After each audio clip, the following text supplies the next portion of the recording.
Okay, I think we're going to get started. Thank you everyone for joining us today. Good morning, happy holidays. Thanks for being part of this webinar this morning. This is the Advanced Clean Fleet webinar for high priority fleets. This is our third webinar in this series. We did a very general one in October. We did a focused drayage one last month, and now we're focused on high priority fleets. We will be scheduling one focused on state and local government sometime in January, probably mid-January. So we hope you're finding these webinars useful. As a reminder, we have lots of resources on the Advanced Clean Fleets webpage, including we have fact sheets, we have some videos, we have a searchable FAQ tool. Links can be found in the presentation, and we'll list them at the end. If we don't cover all the information that you're looking for in this webinar, to remind you, there's lots of information in those resources, and so I encourage you to take a look. Lots of fact sheets have really great information. We also have ZevFleet and the hotline that can also answer your questions. We are also adding lots of resources to the ACF webpage.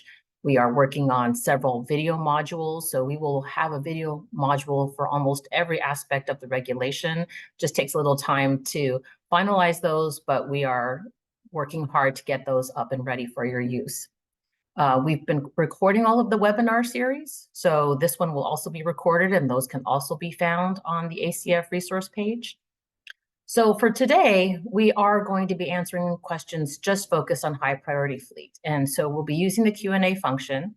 The team will be looking through the questions to see which ones apply to the broadest audience in high priority fleets. So if you have questions that are very specific to your fleet or very detailed, we recommend that you send those in to ZevFleet or call our hotline. And that webpage or that email address and the phone number is also in the presentation. Then we are looking through all of the questions that we receive from the various webinars to see which ones are appropriate to add to our searchable FAQ. So not to worry, we are posting a lot of the answers. We're working on getting all of that information into the tool as quickly as we can. And then the last thing before we get started is I wanted to let folks know that the large fleet upload tool for 2024 reporting is now live on truckers. Large fleets will be able to download a CSV file populated with information on all their vehicles and then upload all vehicle information at one time instead of having to input each vehicle individually. Fleets can access the large fleet upload tool by logging into or creating a trucker's account and navigating to the vehicle info tab and then selecting the large fleet upload button. And if you have any questions about the large fleet upload, you can email truckers@arb.ca.gov. So again, appreciate your attendance at this webinar. Hopefully you'll get all your questions answered, and looking forward to providing this information to you. I am now going to hand it off to Yusuf to go ahead and get us started. Thank you, Anne-Marie. Welcome, everyone, and thank you for attending this High Priority Fleets training webinar. My name is Yusuf Zardo, and I'm an air pollution specialist in the Compliance Assistance and Outreach section here at CARB. And I'll be going over today's High Priority Fleet presentation. I have several folks from CARB helping me out today, so let's go through a quick round of introductions. So let's start off with Brandon.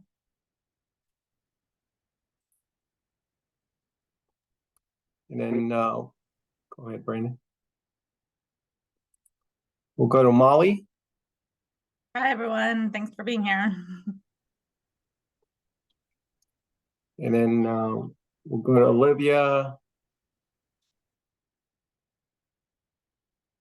Good morning. My name is Olivia Lane. I'm dropping lots of links in the chat. So head over to the chat if you want to save any of those links. Open them in your browser, and then when the meeting's over, you can still access all of those links. Thank you, Olivia. Brianna.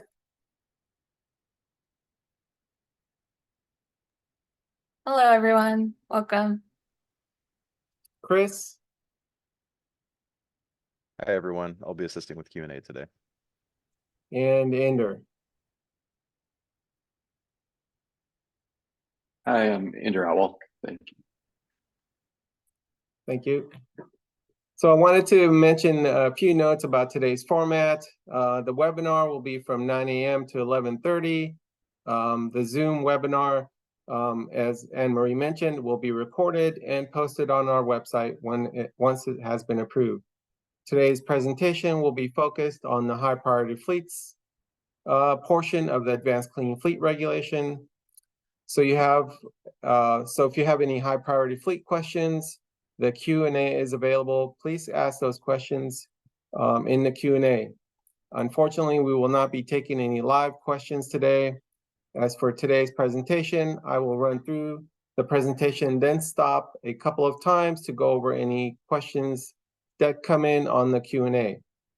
At the end of the presentation, we'll go over questions that were submitted during the registration.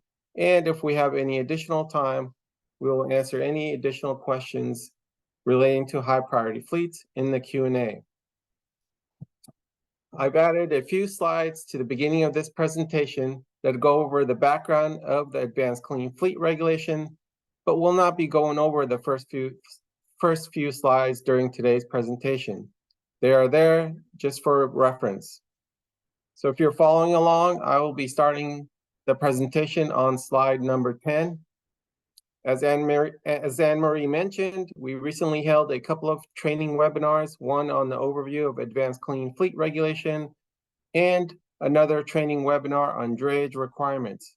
The recordings for both of those webinars are posted and can be viewed on our website through the Truck Stop webpage. Lastly, if you'd like to follow along, a link to this presentation has been added in the chat.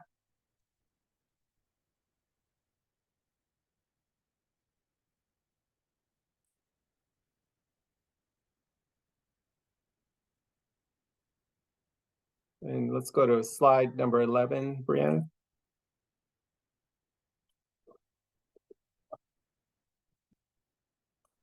Advanced Clean Fleets has four main components which complement each other. On the manufacturers, a 100% zero-emission vehicle sales requirement, and three fleet requirement categories on drayage trucks, high priority fleets, and state and local government fleets. This regulation is phased in over the course of the next 2 decades, and all combustion-powered vehicles are guaranteed their full useful life. The move to the cleanest available technology will not happen overnight. In the next few slides, I'll go over the requirements of high priority fleets. Next slide, please. So here's the outline of what I'll cover in the high priority fleet section. I'll go over the high priority fleets, what high priority fleets are, what vehicles are affected, the compliance requirements, rule flexibilities that are available, rule requirements, deadlines, where to report, and where to find more information. Next slide, please. So let's talk about high priority fleets and federal fleet requirements. This portion of the regulation generally applies to well-capitalized businesses that are well suited for electrification. There are two sets of requirements to determine applicability: whether a fleet has 50 or more vehicles that are under common ownership and control, or whether the company has more than 50 million in revenue. That amount is generally based on tax filings the previous year. The requirement also applies to federal government agencies and fleets as well. Finally, there are also a common ownership and or control provision that applies in situations where an advanced clean fleet subject fleet hires and directs the operation of a third-party vehicles. In many situations, these vehicles are also subject to the regulatory requirements, and fleets must ensure that they're hiring only compliant fleets. So just to be clear, if you are a private fleet that is not doing drayage work and you own less than 50 trucks, or have under 50 million in revenue, and you do not contract to someone that does, then the Advanced Clean Fleet regulation does not apply to you. The second part of this slide is applicability. The rule is pretty simple here. It applies to all Class 2B through Class 8 vehicles. That is over 8,500 pounds. That's gross vehicle weight rating. The requirement also applies to off-road yard tractors and light-duty delivery vehicles. We have a few pictures here showing the variety of vehicle types. Next slide, please.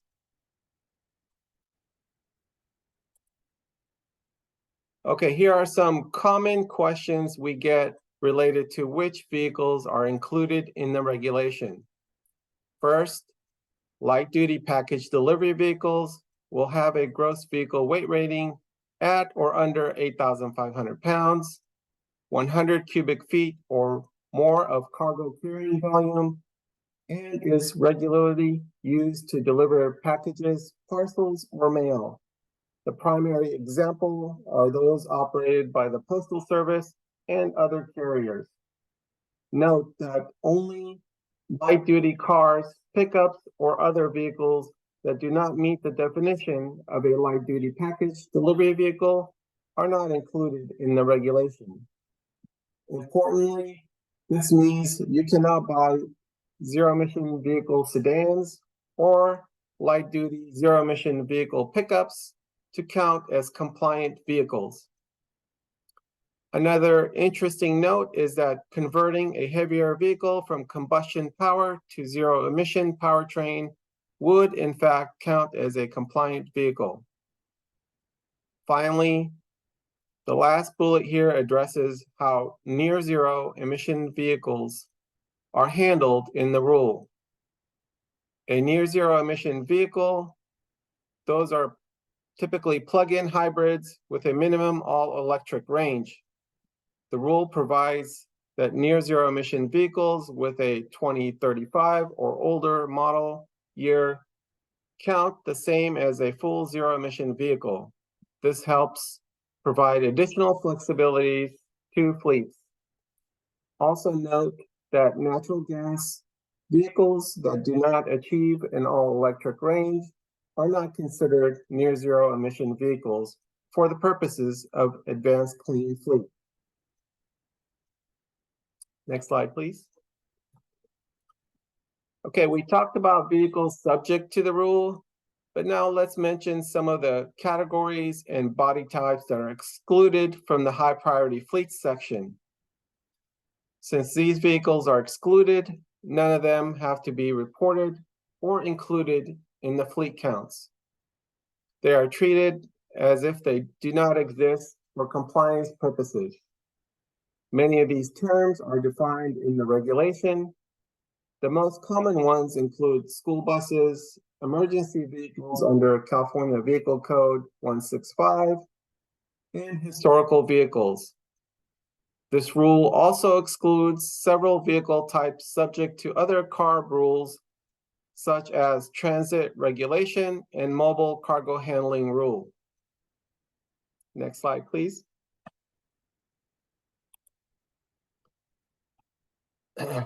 So the high priority fleets requirement has two main compliance options to choose from: the model year schedule and milestone schedule. I'll describe these two options in more detail in the next few slides. The primary default option is the model year schedule, which uses a straightforward schedule and useful life provision.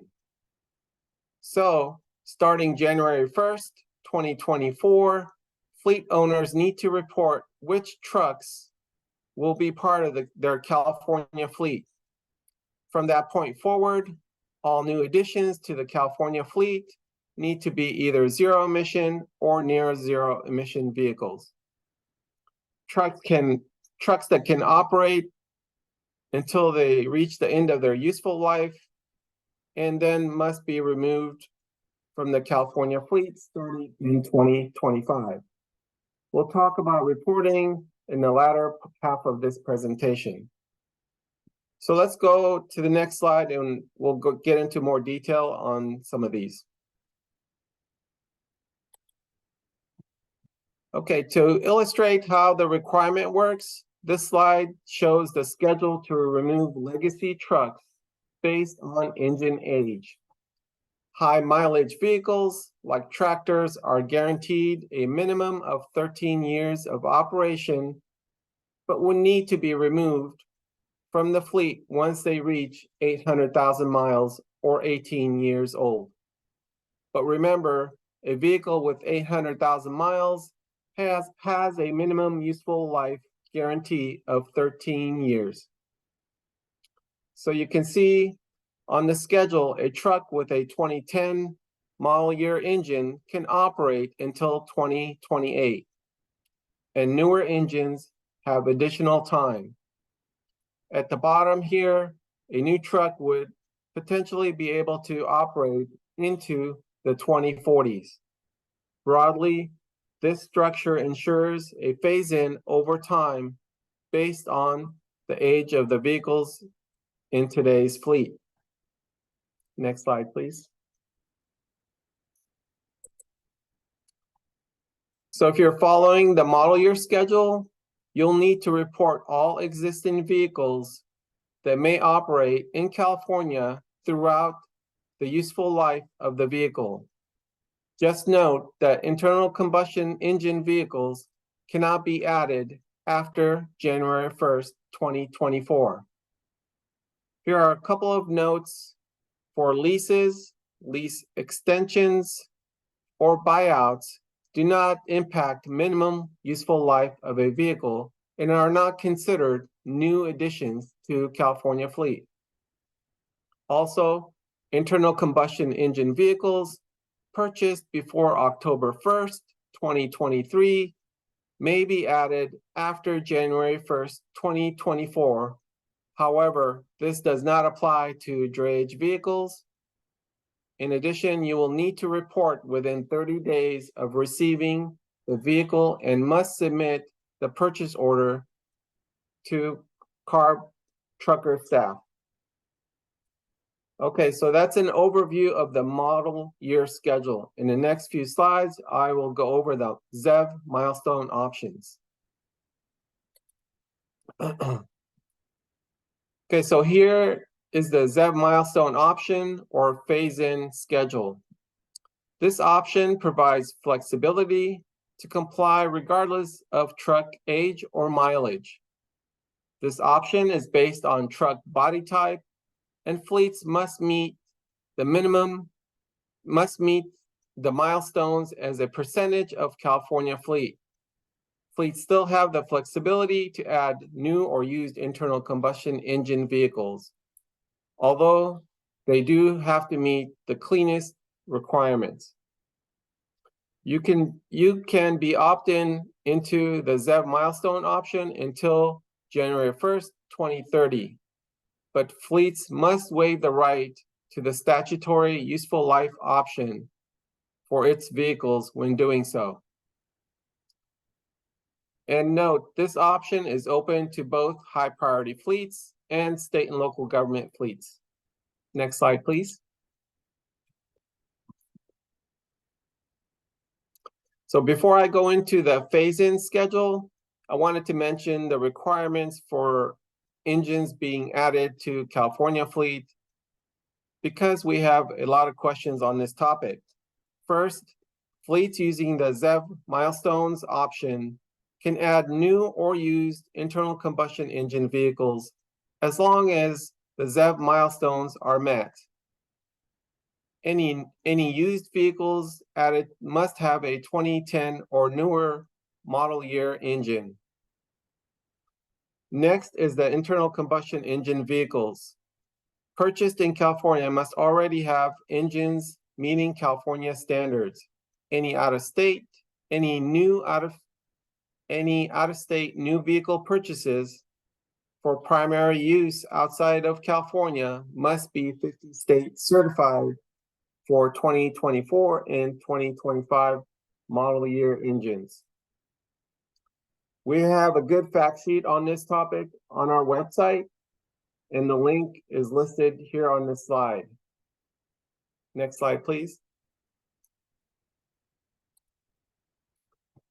Okay, so this slide shows the phase-in schedule for the ZEV milestones option, separated by milestones group.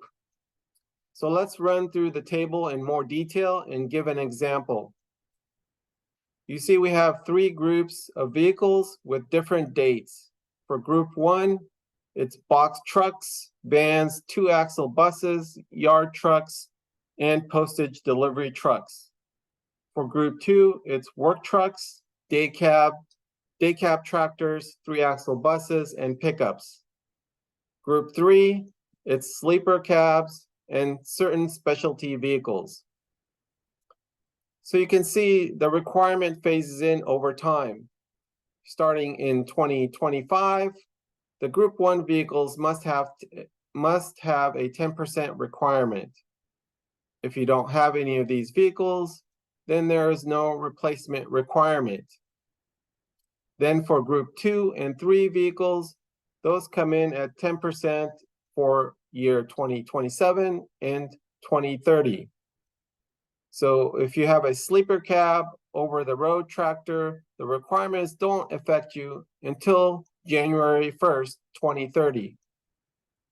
As you can see, the phase-in requirement goes all the way out to 2042. We have an example with some numbers next. Note that any vehicles that are not in group 1 or group 3 would fall into group 2. And we'll go through these categories in more detail next. Next slide, please. So this slide illustrates how the ZEV milestones schedule is applied to a mixed fleet of 100 vehicles. Here we have 60 group 1 vehicles, 20 group 2 vehicles, 20 group 3 vehicles.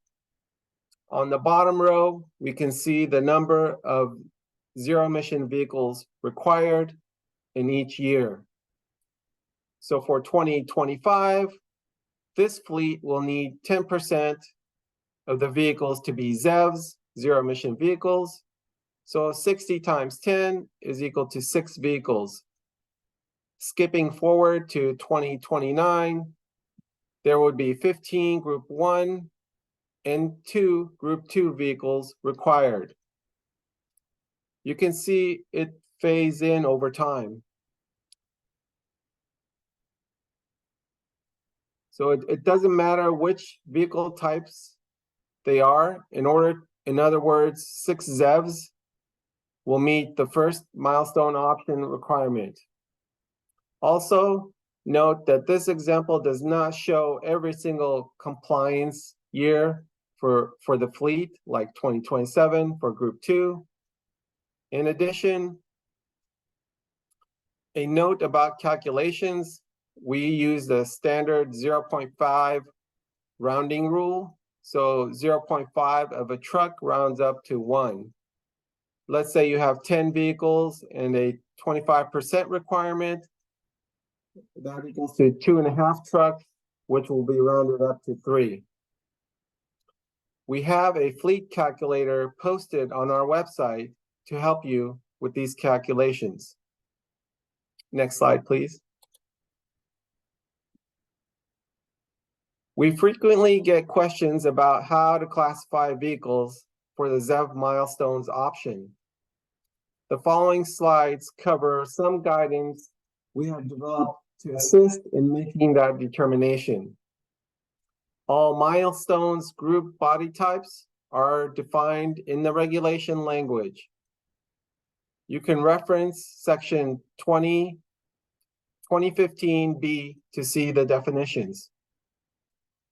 The work truck category is a catch-all for anything that does not meet other defined terms. And we'll describe these in more detail in the next few slides. Most questions we get are related to whether a vehicle is a specialty vehicle, a work truck, or a box truck. Next slide, please. So let me go through a few slides on the different vehicle groups. We'll start off with group 1. Vans are typically in the class 2B through class 3 range. Vans are certified by vehicle manufacturer as a complete vehicle and are typically sold as a passenger van with side windows or cargo van without side windows. Cutaways with a front end that looks like a van but cut open on the back are typically sold as incomplete vehicles or upfit with a body and are considered either a box truck or work trucks. This image shows which vehicles are considered vans, with the bottom image crossed out as it is a cutaway with a work truck body. Next slide, please. We most often get the questions about whether a vehicle is a box truck, work truck, or specialty vehicle. So these next few slides will help make that differentiation. So let's discuss what box truck is. Box trucks are typically certified by the manufacturer as an incomplete vehicle or cab and chassis. Vehicles configured with a body originally designed for delivery of cargo or payload or otherwise listed in the regulation definition of box truck. The regulation includes step vans, refrigerated vans, dry vans, chipper trucks, and box reefer trucks. However, combination trucks that have a box and some other configuration on the body and are not considered box trucks. Some examples include chipper trucks with a crane between the cab and the chipper box, or a truck with a half box truck and half stake bed. These are considered work trucks. Also, use case is not considered. A box truck that is used for the purpose other than originally designed is still a box truck. For example, a work truck used to deliver something like baked goods is still a work truck. Next slide, please. So work trucks typically have a gross vehicle weight range of class 3 to class 8. These trucks are typically certified by the manufacturer as an incomplete vehicle or cab and chassis. Vehicles with a box body that are not originally designed for delivery of cargo or payload, or with equipment integrated into the body, or that are originally designed for and used for transporting tools and equipment to a job site, are not considered box trucks. Remember, the Advanced Clean Fleets definition of configuration looks at the primary intended function of the vehicle and the equipment integrated into the body to help make this determination. Things like lift gates and similar low voltage systems are not integrated equipment. Integration typically includes power or hydraulic lines routed through the vehicles and would not include self-contained aftermarket equipment like a standalone generator or standalone air compressor that happens to be bolted on the body of the truck rather than strapped down. For example, TTO powered equipment that is integrated into the body is a good indicator that a vehicle may be a work truck. Other trucks that meet the definition include scissor lift trucks, curtain side trucks, utility or service body trucks, construction trucks, or tank or dump trucks, as well as many others. Next slide, please. So specialty vehicles are either a vehicle with a gross vehicle weight rating greater than 33,000 pounds, and with a heavy front axle, for example, front-loading refuse trucks as seen in the bottom picture on this slide. Or specialty vehicles are a vehicle with gross vehicle weight rating greater than 33,000 pounds and is not designed to carry cargo and is configured to perform work that can only be done while the vehicle is stationary, and the auxiliary mechanism to perform that work is an integral part of the vehicle design. Examples include vehicles commonly known as vacuum trucks, digger derricks, drill rigs, and concrete pump trucks. So to be considered as a specialty vehicle, it has to be a Class 8 vehicle and either have a heavy front axle rated to exceed 12,500 pounds or be configured to perform work that can only be done while the vehicle is stationary. Vehicles that meet this definition but are not Class 8 would generally be in the work truck category. Next slide, please. So some practical considerations are helpful to understand the ZEV milestone option. Fleets must identify all vehicles that expect to operate in California for the calendar year as part of their annual report. If a vehicle is operated in California for a few months, then taken out of state, it still counts for the calendar year. More vehicles can be added to the fleet mid-year as long as the ZEV milestones are met. These vehicles should be reported before operating in California, but no later than 30 days after adding them to the California fleet. Vehicles that are sold, scrapped, or otherwise no longer owned are immediately excluded from the milestones count on the date of removal. Vehicles can be replaced or leased, or lease renewals or buyouts can occur without impacting fleet size. So I'll go ahead and stop here to go over any Q&A questions relating to these slides that I just covered. Let me check with Brandon. Brandon, do we have any Q&A questions? We do, Yusuf. We have a whole bunch that have been coming in. Some of them I've been flagging. The video going. Some of them I've been flagging. So let's run through a bunch of them. I've tried to group them the best I can. So let me start off. Some of the first ones where we were talking about basic applicability.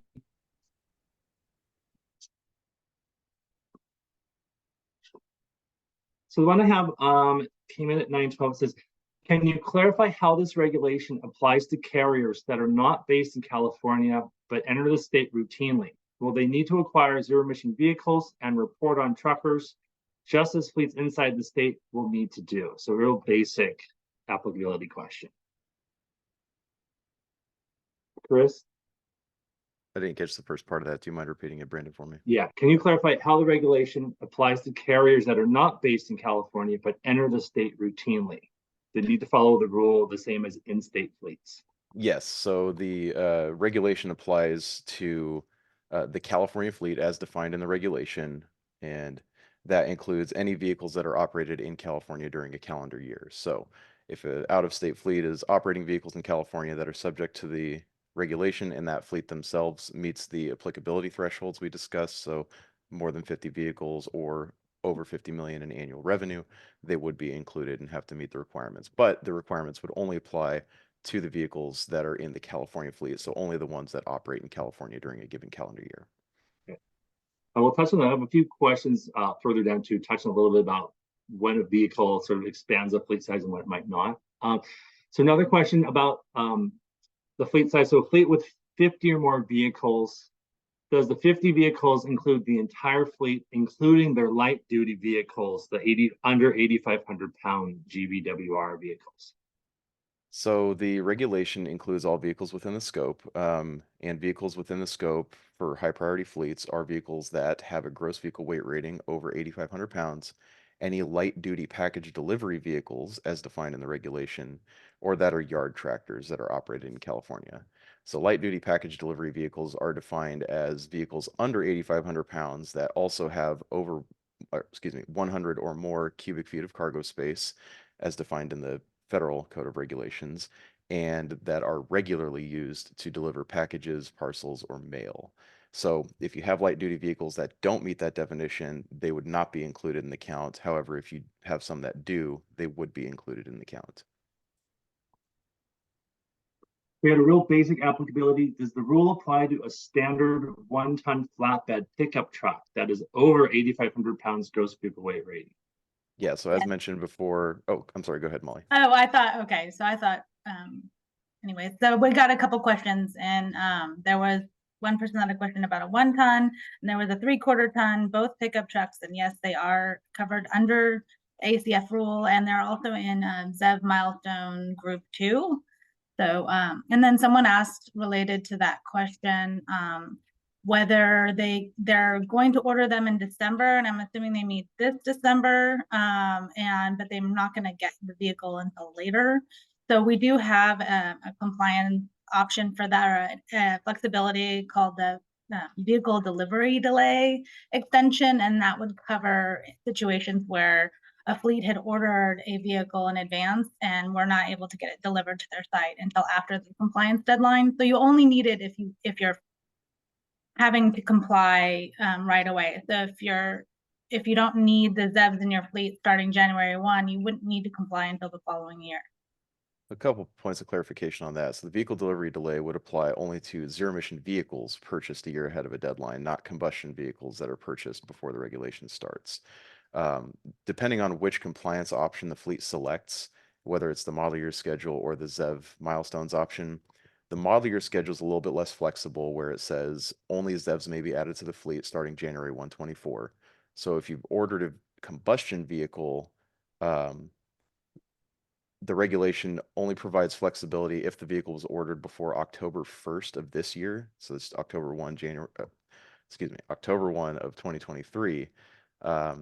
And so it only provides flexibility for combustion vehicles ordered before that date that arrive after January 1, 2024 to be added to the California fleet. If it was purchased in December and it's a combustion vehicle and they pick the model year schedule option, they would not be able to add that vehicle to the fleet because, again, the regulation requires only ZEVs are added after January 1, 2024. If they're under the milestones option, there is more flexibility under that option. That option does allow combustion vehicles to be added after January 1, 2024, as long as the fleet is meeting the ZEV milestone. And so, depending on the fleet makeup, they may not have an actual milestone requirement until 2025, where the first tranche of vehicles, the Group 1 vehicles, would need to be at 10% ZEVs. So between 24 and 25, any combustion vehicles added would be allowed, considering that the regulation only requires that you meet the ZEV milestone. So with the milestone being 0 effectively for that first year, then combustion vehicles could still be added to the California fleet during 24, as long as the fleet has planned ahead and is going to meet that milestone come 2025. Thanks, Chris. We had some other sort of just basic questions from the very start. We had one that says, we stated that the small fleet does not apply unless you're contracted. Is that accurate? So I was wondering if maybe you just give us a very brief sort of comment on how we handle small fleets and the common ownership provisions. Yeah, certainly. So fleets that meet the applicability threshold. So if you have 50 million in revenue and even just one vehicle that's within the scope operating in California, you would be in. So depends on what you mean by small fleet. So if you mean small fleet having a few vehicles but large revenue, they could still be subject to the regulation by themselves. In terms of the vehicle count, if you don't have over 50 million in revenue and you don't have more than 50 vehicles over 8,500 pounds GVWR, then you're actually not affected by the high priority fleets portion of the regulation. There are two other fleet portions of the regulation, including drayage vehicles, which are for class 7 and 8 tractors that go to the seaports and rail yards. And there's the state and local government fleets, assuming that there's no state and local government fleets on this call, since this is focused on high priorities. But if there are, then if you even have one vehicle that meets the scope of those two regulations, you would also be subject to ACF. Now, if you're not a government fleet, you don't have drayage vehicles, and you have less than 50 million in revenue and less than 50 trucks, assuming that's who we're talking about here, so maybe a standard owner operator that's going interstate. You would not be specifically subject to the regulation. However, if we do have a requirement on what we call controlling parties. And so this is going to be where the common ownership or control definition in the regulation comes into play. So common ownership control effectively means you're managing the day-to-day operations of vehicles in your fleet. So controlling them like they're effectively your own, but you're contracted with somebody else. Example we like to give here is UPS versus FedEx. UPS tends to own all their vehicles. FedEx tends to contract out, but effectively directs the operation of the vehicles that they contract out to and the fleets that they contract with. So if FedEx is a controlling party of a single owner operator, then FedEx would actually have to include that owner operator's vehicle in the FedEx fleet and comply. If FedEx owned 100 vehicles and had 100 owner operators that they control, then FedEx's fleet would effectively be a 200 vehicle fleet for purposes of the regulation.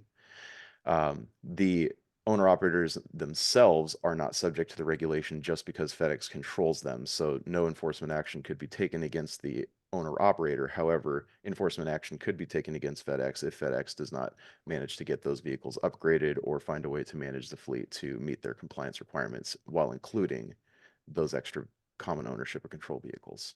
And so that's basically how that works. So the small fleet themselves would not be subject to the regulation and not subject to enforcement action, but the larger fleet that's controlling them would have to include them as part of their report and include them in compliance and ensure that the fleet as a whole is in compliance. And so if that means, that they have to incentivize the owner operator to go to a ZEV for FedEx to meet the requirement, that's what we would expect FedEx to do. Perfect. Okay, we had some basics ones. You touched on this a little bit. The question was, we have a fleet in California of only 9 vehicles, but company-wide, we have greater than $50 million in revenue. Does this high priority fleet requirements apply to us? So assume the answer is yes, right? Yeah, so if they have 9 vehicles, but they meet the over 50 million revenue, then the 9 vehicles that are in California are subject to the regulations upgrade requirements. Okay, we had this one, and I know we answered it directly to them. It was about the offshore wind terminal vehicles, but I thought it was an interesting question. So let me run through it. And it's for large construction projects to be undertaken by a public-private partnership in 2027. Which entities' revenues are evaluated for determining whether ACF would be applicable and thereby require to meet the percentage requirements? Right, and then it says there's government agencies, there's a project developer, engineering firms, subcontracted construction firms. It's sort of a complicated question, but Chris, would you have any commentary about who would be responsible, or does each fleet look after their own fleet of vehicles, or is the prime contractor responsible for all of it, something like that? So generally, each fleet would look at their own set of vehicles. When we're looking at the applicability threshold, the regulation language specifies is an entity that has 50 million or more in total gross annual revenues, including revenues from all subsidiaries, subdivisions, and branches. And so this is basically what they're reporting to the IRS. So subsidiaries, subdivisions, and branches are not looking at things like joint ventures or public-private partnerships. This would be things like a corporation owns multiple wholly owned subsidiaries that ladder up to that ultimate corporate parent entity. That's what we would be looking at for determining that 50 million revenue threshold. And I think if somebody has a real specific situation, a lot of the questions today, feel free to email us, email ZEV-Fleet, and we'll go through the details and advise you in more detail, since we're being a little more general today. Okay. We had a couple of questions, sort of real basic, sort of gasoline versus diesel or NZEVs. So let me ask a couple of those. I said, where can I find the plug-in hybrid minimum all-electric range requirements in order to be eligible for a ZEV? Yeah, I think I answered that one directly over writing, but basically just email ZevFleet. We can give you the relevant regulatory citations. Effectively, ACF points at the Advanced Clean Trucks definition, and the Advanced Clean Trucks definition points to the Phase 2 greenhouse gas definition. So we like to use existing terms and definitions where we can throughout the regulations here. So there's a little bit of a breadcrumb trail to follow, but yeah, email ZevFleet and I can send out the information there. I think it's important people know, hey, and Yusuf mentioned this, you can Guys, plug in I just put those Yep. links in the chat, so to the references, so that's all the person was asking for. But So, what I'm trying to say is I think it's important people make sure they realize, plug-in hybrids do potentially, with certain zero emission ranges, can count. And check with us in those situations. Well, he just wanted a table showing those ranges, so I included those links. There's, like Chris said, they're from 2 different places. So the answers in the chat. I know we have like over 100 questions in there. So if there's a way to search for your name or see that way, that might be easier. Absolutely, yeah. Thank you for that. We've had some questions, especially from Mark Bruce, talking about, can legacy trucks be converted into battery electric or zero emission vehicles and then used after the end of their useful life? So we've had a number of questions about vehicle conversions from conventional to zero emissions. How does the rule look on that? Yeah, so basically the regulation will count any ZEV that is defined as a zero emission vehicle. So if you want to convert an existing combustion vehicle to battery electric or fuel cell, we would count that as a compliant ZEV, as long as it meets the definition of having zero tailpipe emissions. Perfect. Thank you for that. We had a couple of questions about package delivery. I'll ask the ones I grabbed. I don't think I got absolutely every single one that came in, but could you clarify light duty package delivery? It says if a fleet has cargo vans, but they are not used for delivery, and they're used in the service industry as an example, are those affected? And it says assuming that they're over the 50 million, 50 vehicle threshold. Right. So if it's a light duty vehicle, you're not doing package service.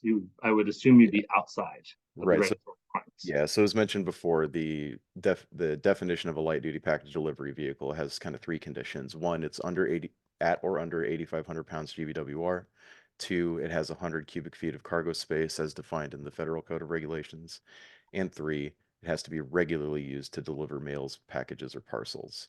And we're kind of looking at regularly, meaning more than half the time. So if it doesn't meet those definitions, then we would not include it in the fleet size. I had this very briefly, don't want to spend too much time, but I think we should at least make sure we mention it. Can a state or local agency fleet also be a high priority fleet? Or are they only subject to the state and local agency requirements? I know we've touched on this in previous trainings, but want to give just a quick one over of how state and local government fleets can access the milestone and different options. You mind repeating that question one more time? Yeah. Can a state local agency fleet also be a high priority fleet, or are they only subject to the state and local agency requirements? There's more to unpack there than just the question. Does that make sense? Yeah. What can the government fleet access in terms of model year schedule and or milestone schedule? Yeah, so the high priority fleet requirements generally apply to private entities or federal government fleets that meet the applicability thresholds that we described. State or local government fleets, which would be any state or local government fleet in California, that also have at least one vehicle over 8,500 pounds GVWR, would be subject to the state or local government fleet requirements portion of ACF. Effectively, we're calling that the default ZEV purchase schedule, and so they would be subject to a purchase schedule where half of their purchases would need to be zero emission starting next year, ratcheting up to 100% of their purchases in 2027. They also have the option to instead follow the ZEV milestone schedule, which is basically in the high priority section here. So they wouldn't be considered a high priority fleet, but if they did elect to follow the ZEV milestone schedule, the regulation language actually specifies that the fleet would be taken completely out of the requirements under the regulation section for state and local government fleets and placed entirely into the regulation section for high priority fleets. So it's a little bit of a kind of background thing there, but it really, we're not going to call you a high priority fleet if you opt into the ZEV milestones option, but effectively the same requirements would apply. So if you decide to follow the ZEV milestones option, you would be treated like a high priority fleet, if that makes sense. I think that's helpful for folks. I just want to point out we have a bunch of questions about reporting. The second half of the presentation will go into reporting, so I'm holding off asking any of those until we go through that section. And we have a number of questions getting into real detailed questions about vehicle body types and specialty vehicles. So we might touch a little bit on that. Next one we had just real quickly, compressed natural gas, liquefied natural gas vehicles. Does the rule handle those any different than, say, a diesel or gasoline vehicle? Would be my overarching question. No, so we wrote the regulation broadly to include vehicles of all fuel types. We specifically did not include any specific fuel types because we wanted it to apply to any fuel type of vehicle. So if you have 50 or more CNG trucks, propane, even zero-emission vehicles, you'd still be included in the regulation. We had a couple people asking about what about vehicles older than the 2010 engine model year?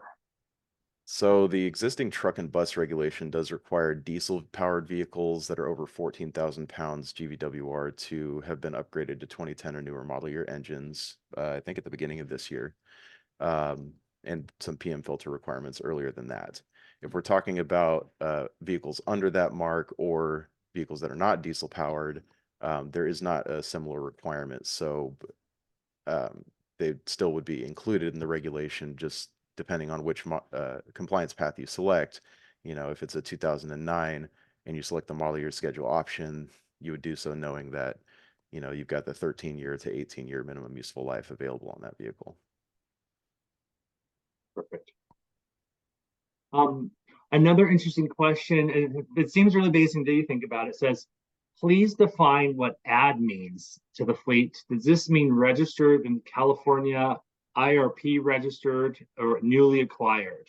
Right. So looking for some direction on when we're going to add that, and then we'll have a follow-up question somewhere on here about when that gets added during the year, how that impacts the fleet size when determining the calculations too.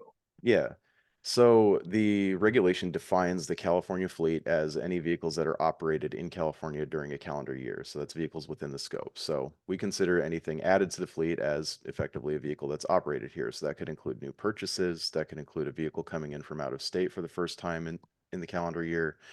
That could include even a fleet that's newly operating under common ownership or control. So I signed a contract with an owner operator and I'm going to control them for the first time during this calendar year.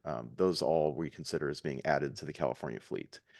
In terms of how that affects the ZEV milestones options. So the regulation specifies for ZEV milestones option that any vehicle, excuse me one second, I'm going to scroll my language here and read it off. We say, if a vehicle is operated in California at any time during a calendar year, it will be considered part of the California fleet for the entire calendar year for purposes of calculating the ZEV fleet milestones. So what that means is if you run a vehicle in here even just one day from out of state, then we're going to count, and you're using the ZEV milestones option, then we're going to count that towards your fleet count for that whole calendar year. And if you just take it back out of state, then, you know, you could bring it back for all we know. So as far as we're concerned, that's going to increase your ZEV milestones requirement. Now, if you've sold a vehicle, you've scrapped it, or you otherwise no longer own it, you know, that's a different situation where we would consider reducing the milestone size, as mentioned here on this slide. So immediately we would reduce the milestones by 1 rather than counting it for the entire year if, again, vehicle is sold, scrapped, or you otherwise no longer own that vehicle.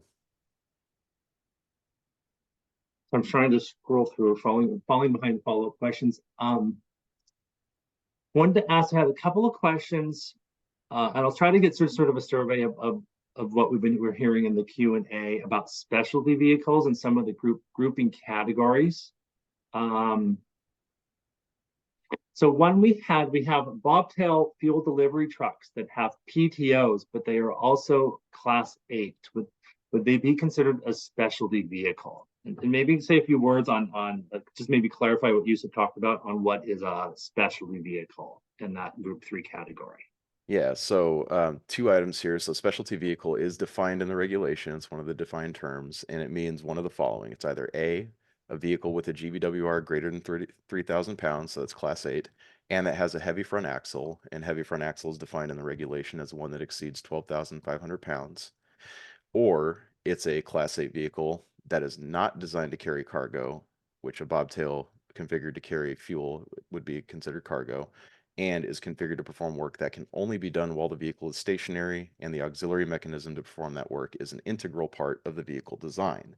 So here we're talking about things like vacuum trucks, digger derricks, drilling rigs, concrete pump trucks, and things like that. So again, the vehicle's got to be class 8, either have a heavy front axle, or class 8 and is not designed to carry cargo and configured to perform work that can only be done while the vehicle is stationary. So even a concrete mixer that's designed to carry cargo and it's, the PTO mechanism is turning the barrel while the vehicle's moving, it would not be considered a specialty vehicle unless it has class 8 and a heavy front axle. So it wouldn't meet that second definition, but it would meet the first potentially. So things to consider there. Okay, thanks for that. And if anybody has, I think, a real detailed follow-up on that, but feel free to email us because some of those fine delineations can get a little confusing, I think, here and there. But we understand it.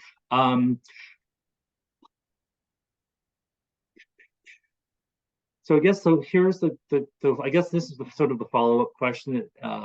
So it says, is it the 3-axle class 7 bobtail fuel trucks equipped with, well, fuel truck, does it fall into group 2 or 3? I guess would be my. So basically, the idea is that anything that doesn't meet one of the other defined terms in the regulation would fall under the catch-all work truck definition. And we actually define work truck to basically be, let's see, where's my definition here?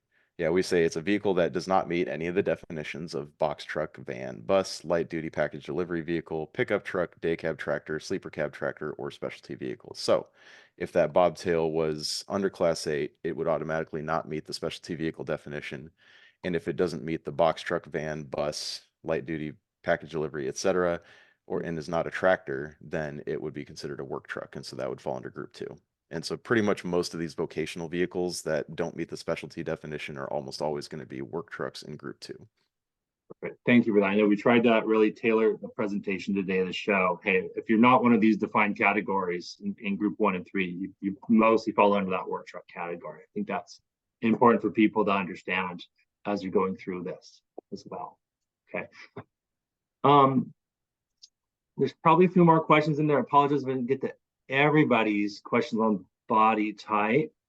Let me ask you, this is something that's out there, and we may just point people to the fact sheet. Purchasing 2024, 2025 engines, and what are those requirements on? Does it have to be California certified? Can it not be California certified engine? Could you, Chris, maybe run through those requirements just sort of briefly so people are real clear on what they are? Yeah, so the regulation has a requirement where when a combustion vehicle is added to the California fleet on or after January 124, it has to have either a 2010 through 23 model year engine or a 24 or newer model year engine certified to applicable California emission standards. Any new ICE vehicle added to the California fleet must be certified to applicable emission standards and emissions related requirements. So if you're buying vehicles in state from California dealerships, this isn't something you're really going to need to worry about because the dealerships will already have California compliant engines since they can't really sell anything else. If you're an out of state fleet looking to bring vehicles in, that's where a little bit more nuance comes into play. There is an enforcement discretion stay on that particular requirement for the 24 and 25 model year for out-of-state fleets purchasing vehicles out of state that are then operated here. And you can see more details about that at a fact sheet that we have posted online. But generally, this requirement applies only when adding combustion vehicles to the California fleet and only when it's allowed. So in the model year schedule, if you're picking that option, it's very limited situations where you would be adding combustion because you could only add combustion under that option if you were granted an exemption to do so. Under the milestones, it's a little bit more relevant because if you're meeting the milestones, you can continue to add combustion to the California fleet, including bringing them from out of state. So that's where you may want to take a little bit more special look at this requirement here. But yeah, again, definitely check out the fact sheet that we have on the topic on our website. Thanks for that. And maybe if Olivia, if you can find it in the fact sheets, maybe post that link for everybody since it's important. We have a number of questions about funding that have come in. I've answered a few and just say, hey, this is not a funding presentation day. We've literally had like a dozen funding plan presentations over the last year. If you have funding questions, free feel to email us and we can forward them over to the appropriate program, or we can send them over to the funding plan folks as well to get you a better answer. But we aren't going to get into a lot of detail on that today, just FYI. I also, before we have questions on milestones option. How are we doing on time? I think we're okay for another 5 or 10 minutes. We had some questions about rentals and leasing. Molly, do you have anything you want to jump in with? Oh, sorry. I just accidentally, I've been trying to frantically answer these questions that are coming up through the question and answer. And one, I accidentally said I would answer live, but I meant to type an answer. So I'm just going to answer real quick. Someone asked if non-plug-in hybrids are considered NZEVs, and then gave an example. And I'm going to say, no, they're not. NZEVs have to be plug-in hybrids capable of a minimum all-electric range. And that minimum not all electric range table was provided in earlier response. Thank you. Sorry about that. No, please jump in. I'm trying my best to go through all the hundreds of questions and make them into coherent sort of Q&A for everybody. But it's a little bit challenging. Okay, Chris, I wanted to ask you, had a bunch of questions about rentals and leasing. And I know we touched on it in the presentation a little bit, but let me ask you, the one question I thought was sort of good overview question for rental and leasing company with over 50 units in the fleet, who is responsible? Well, this one says for reporting of the units and compliance of the units, since the rental leasing company is not operating the units. Let me ask another couple questions. It says, if you're including rental fleets, how will you enforce on motor carriers who don't have control over where the rental units travels? Let me ask another couple before I let you answer. It says, would a Minnesota or Wisconsin truck leasing company have to register a portion of their Class 8 leases in California? We can't prevent our lessees from taking our vehicles into California. An example would be like having an emergency repair. So, right, would you have some commentary on how we're handling rentals and leases? Yeah, so the regulation has a definition of fleet owner, and that fleet owner definition, the intent, or pretty much the intent of that, is to identify the party responsible for compliance and reporting. And so the fleet owner is presumed to be either the person or entity registered with DMV as the owner or lessee of a vehicle or its equivalent in another state, province, or country. And the vehicle ownership will be based on the vehicle registration document or the vehicle title, except as specified below. And we have a couple subsections which deal with the federal government, but specifically subsection B of this definition covers rented or leased vehicles. And we say here, for vehicles that are rented or leased from a business that is regularly engaged in the trade or business of renting or leasing vehicles without drivers, including truck leases that are part of a bundled service agreement.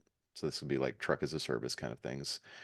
The owner is presumed to be the rental or leasing entity for purposes of compliance, unless the rental or lease agreement for the vehicle is for a period of 1 year or longer, and the terms of the rental or lease agreement identify the renting operator or lessee of the vehicle as the party responsible for compliance with state laws. Now, just to summarize that, so for rental or leased vehicles, we presume that the rental or leasing entity, so whoever is renting out the vehicle or leasing out the vehicle, is the party responsible for compliance, and that's just defined in the regulation, unless that rental or lease is for a period of 1 year or longer, and the contract for the rental or lease specifies that the renting operator or lessee is responsible. So if you don't want to be responsible for your leased vehicles that others are driving into California, then make sure they're for a year or longer, and that the contract specifies the lessee is responsible. And that way the leasing entity does not have to report or comply with the vehicles. But if you're talking short-term rentals, they're pretty much all going to be the responsibility of the rental entity. So, the enterprises, Penske's, riders, they will have to comply with those vehicles in the regulation. And in terms of enforcement, all of CARB's regulations are enforced according to CARB's publicly posted enforcement policy. Olivia, you could drop that in chat if you'd like, but the regulation is what it is at this point, and we will enforce it if necessary. And just one more follow-up on the leases. Says, do we have to report lease vehicles that we will purchase after the lease ends? And we touched upon that in the presentation briefly. How do you handle when a lease ends, and where does that vehicle get added to? Yeah, so you do need to report it, just like if the lease is for a year or longer and the agreement specifies that you're responsible for it, you should have already reported it as a vehicle that's in your fleet as the fleet owner.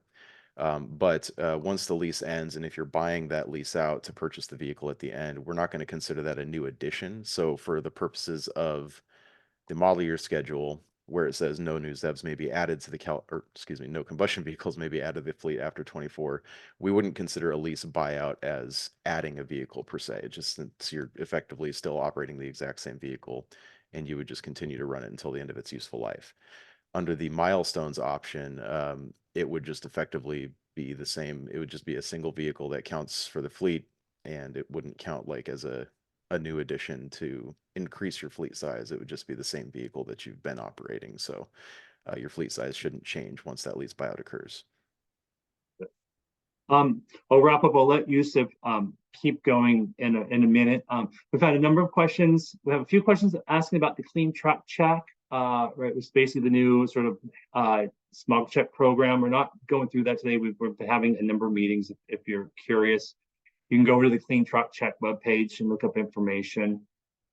We've had a number of really sort of technical legal questions come through today, asking us for very specific citations. And while we're doing this in real time, it's just not practical to go through and start really citing people real specifics in the regulatory language. So if we don't get to you, if you have a question on that, we don't get to you, feel free to email us, and we're happy to give you as much detailed information as we can about sort of legalese behind everything as well. Real quick, and then we'll move on. Some couple of milestone questions.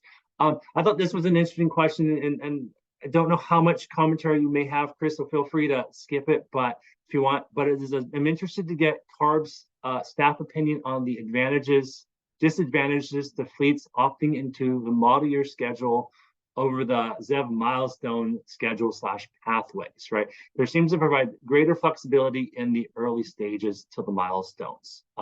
I guess that's sort of just an open question. Do you have sort of any commentary, as you've been analyzing fleets, what pathway generally maybe works best for what types of fleets? Yeah, so we can't really say, what works best for one fleet or another. Of course, that's going to be up to the individual fleet. Absolutely. But generally, we found that the model year schedule may provide more flexibility for fleet owners that keep their vehicles longer. And the milestones would probably be a little bit more flexible for fleets that don't keep their vehicles as long. Just because, of course, if you're turning over your vehicles every 5 years, then the model year schedule is pretty strict that you effectively just have to replace it with ZEVs when you turn them over. But under the milestones option, you have a lot more flexibility. And also for the milestones option, I would say that fleets that are maybe not as homogeneous, that have a lot of different types of vehicles, could benefit from that option as well, because they'll probably have more options to comply instead of having to replace vehicles on a one-by-one basis. As we mentioned before, any ZEVs can count towards the milestones requirements. So if you had a bunch of sleeper cab tractors, specialty vehicles, and some pickups, then you could actually focus on doing the pickups first and get those out of the way, so to speak, for the milestones option, just to comply early. So that's kind of my comments on that. Good. I think that's really good commentary for people to hear. So just here's a real basic one about milestones and the phase-in schedule and the different groups. What if I add a vehicle to group 2 but not group 1? Am I still compliant if I hit 100% for 2025? right? So can I buy group 2 vehicles to comply with group 1 requirements? Yeah, so as mentioned before and in the presentation, any ZEV, if you're using the milestones option, any ZEVs within the scope of the regulation will count towards your ZEV milestone requirements. So as we showed in the example of a mixed fleet where you had a little bit of group 1 vehicles, a little bit of group 2, and a little bit of group 3, even if your initial requirement in 2025 is based, on your group 1 vehicles, you can meet that requirement with ZEVs from any of those groups. So you could buy sleeper cab tractors to meet your group 1 requirement. You could buy pickup trucks from group 2 to meet your group 1 requirement, and so on. And that begets an earlier question we had. What if somebody buys, say, a Ford Lightning pickup truck that's just under the 8,500 pound threshold? I don't believe that that's going to give you credit in the rule, correct? Right. So again, depending on if it meets the definition of a light duty package delivery vehicle, then it may for anything under 8,500 pounds. So there are some e-transits, depending on where how you use them, that may work. If it's a package delivery vehicle and it's got over 100 cubic feet of cargo space, that could work. But for pickup specifically, yeah, I believe that only the extended range Ford Lightning has GVWR that tips over the 8,500 mark, and the ones that aren't not the extended range do not fall over that, so they would not count. So that's something that's real important for fleets to keep in mind when Right. they're doing their ordering and purchasing. And if you did want to replace a vehicle with one of those, then it wouldn't count for or against you. So effectively, if you replaced a pickup in the scope of the rule with one that's outside of the scope of the rule that's a ZEV, the ZEV number wouldn't benefit you, but your fleet size would be reduced by 1, therefore potentially reducing the number of ZEVs you need to meet. So there's that aspect to keep into consideration too. Perfect. Thanks for that. A couple questions I wanted to touch on, and we'll get moving to the next section.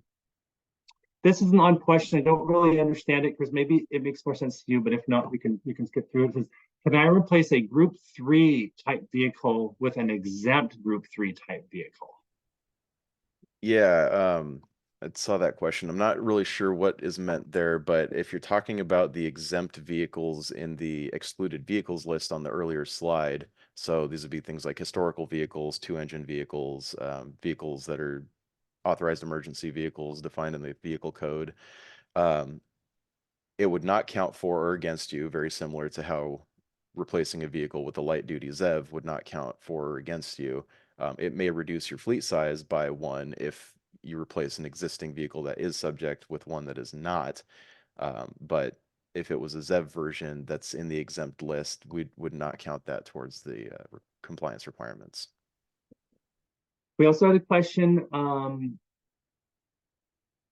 It says, can a mixed fleet who opt into the milestones pathway use zero-emission drayage truck deployments to count towards their milestone percentages? So does the drayage, the people who have both regular standard vehicles and drayage and are under the drayage requirements, can those drayage trucks count towards their milestone percents? Yes, definitely. So if you have both a drayage and a high priority fleet, then you are expected to follow the drayage requirements for the drayage vehicles, but you're also expected to follow the requirements for the California fleet as a whole, including the drayage vehicles. So if you're looking at the milestones option, then you would need to include those drayage vehicles as part of your fleet count. But when you do replace them with ZEVs, they also count as compliant ZEVs for the milestones count. So again, if you replace a drayage vehicle with a ZEV version of a drayage vehicle, that will count towards a high priority fleet's requirements. Good to know. And the last one I'll ask, this is sort of about timing of vehicles coming in and out. It says for the ZEV milestones option, if additional vehicles are added to the fleet, will the milestone requirement be based on the existing total number of vehicles for a given year? So if you have vehicles and you add one, you go from, let's say, 100 vehicles, 101, right? How do the calculations change, if at all, sort of during the year? And on the other side, if you remove a vehicle as well, does that reduce the fleet size for the calculation percentages? Right. So pretty much as you can see on this slide here, that when you add a vehicle to the fleet, it does count towards your milestone percentage. So say, for example, you purchased a vehicle mid-year next year, then you only had 100 vehicles, then yes, your fleet size would increase to 101. And the regulation requires that you report changes to the fleet within 30 days. So it's If you add or remove a vehicle, then you have to report that to us in truckers. And so once you've established that baseline fleet and then you add something mid-year, that is going to increase the fleet size for that year and increase the associated number of ZEVs needed. So fleets will want to manage.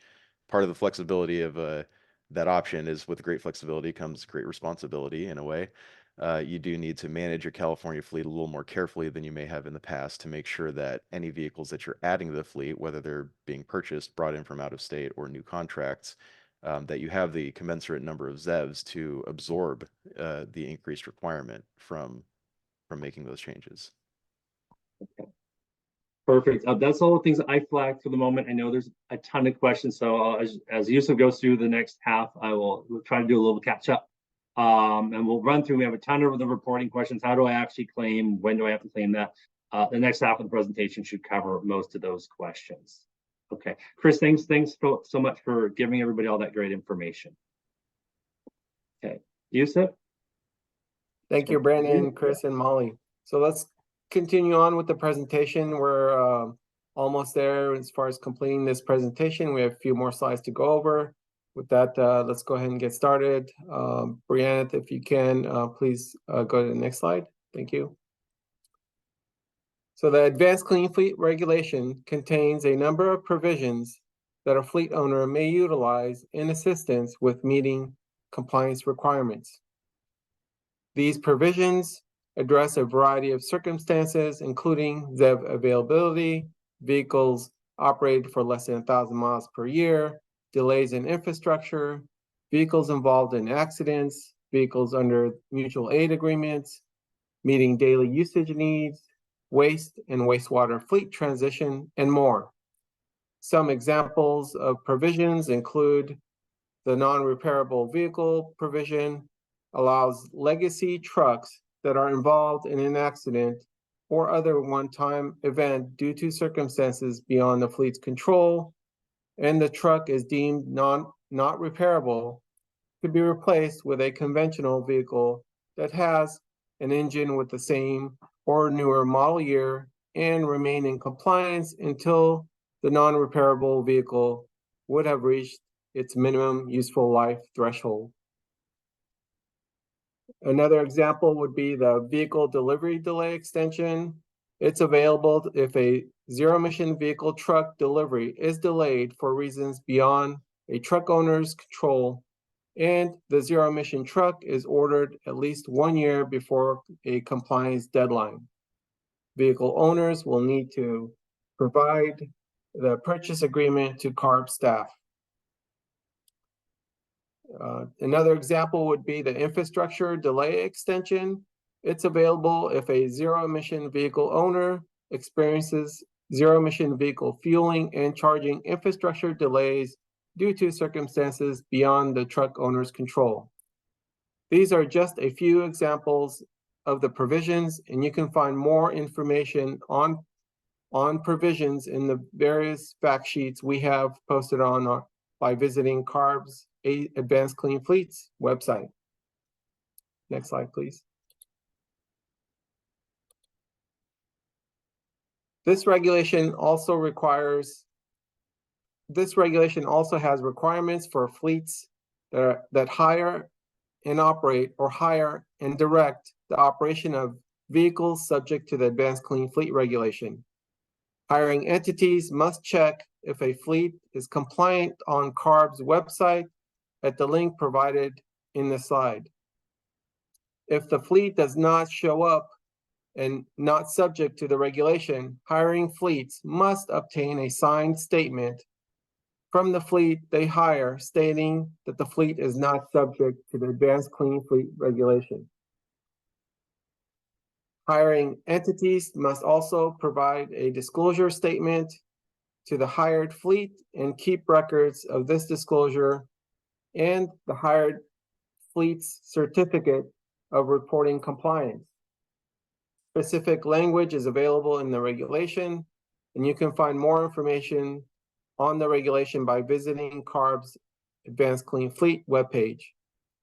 Lastly, when selling a vehicle subject to the Advanced Clean Fleet, fleet owners must provide a disclosure statement to the buyer that the vehicle may be subject to advanced clean fleets. Specific language can be found in the regulation. Next slide, please. So corporate joint compliance option, subsidiaries, parent companies, or joint ventures have the option to comply jointly with the ZEV milestones option instead of complying independently if the combined California fleet meets the requirements.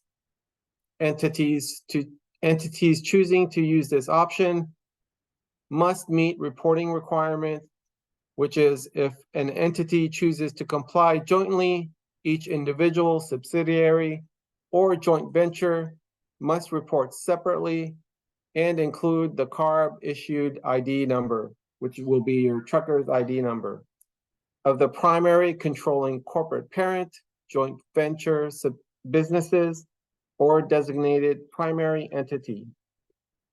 If such subsidiaries, parent companies, or joint ventures elect to utilize this compliant option and then subsequently do not fully comply with any requirement in the ZEV milestones option, each of the participating entities must then demonstrate compliance with the requirements of the ZEV milestones option on an individual basis.